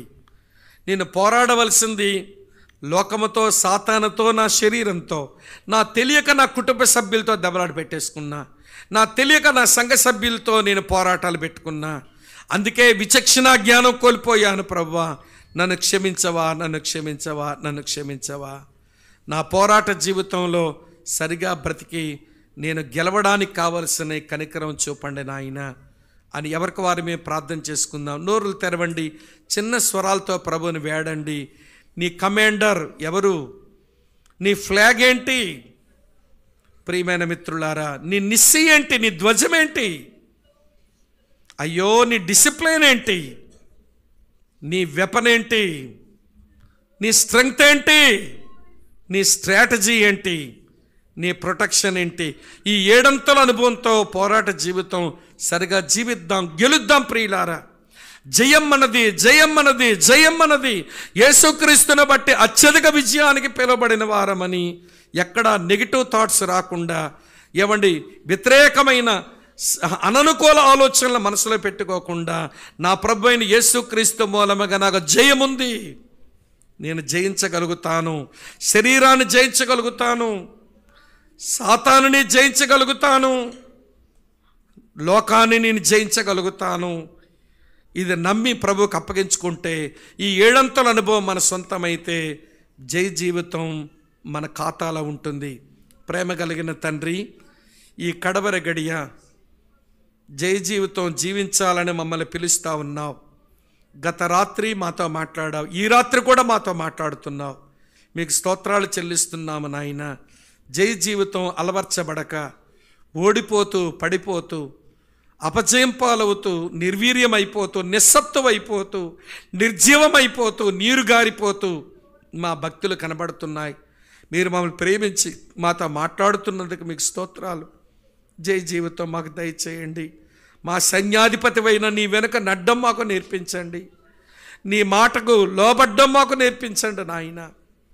దేవా, ప్రేమని మేము పతాకంగా పెట్టుకొని మేము ఆ పతాకాన్ని మోసుకుంటూ పోయి విజయం సంపాదించడానికి సహాయం చేయండి. దేవా, పరిశుద్ధతే క్రమశిక్షణగా పెట్టుకోవడం నేర్పించము. ఇట్లా 7 అనుభవంతో మా ఆధ్యాత్మిక జీవితాలు మెరుగుపరచండి. చెప్పబడిన వాక్యం నిష్ఫలము కాకుండా రావలసిన ఫలము ఈ వాక్య పరిచర్యకు రానిమ్మని, మా ప్రియులందరి హృదయాలలో మీరు ఆత్మకార్యం చేయమని, రేపటి దినం మరలి మేము కలుసుకోవాలి, మమ్మల్ని సిద్ధపరచండి. నీ వాక్యంతో నన్ను నింపండి, మా ప్రియులను కూడా తీసుకురండి. మేము కలిసి నీ సన్నిధిలో నీ వాక్య ధ్యానములో దీవించబడు కృప మాకు ఇవ్వండి. ప్రభు పేర ప్రార్థిస్తున్నాము తండ్రి, ఆమెన్. ఇప్పుడు మన తండ్రి అయిన దేవుని యొక్క ప్రేమ, కుమారుడైన యేసుక్రీస్తు వారి కృప, పరిశుద్ధాత్మ దేవుని యొక్క అన్యోన్య సావాసం సదా మనకును, మన కుటుంబాలకును, సంఘానికి, సేవకు సదా విజయాలు ఇచ్చి ఆయన నడిపించి ఆయన నామానికి ఆయనే మహిమ తెచ్చుకొనుగాక. ఆమేన్.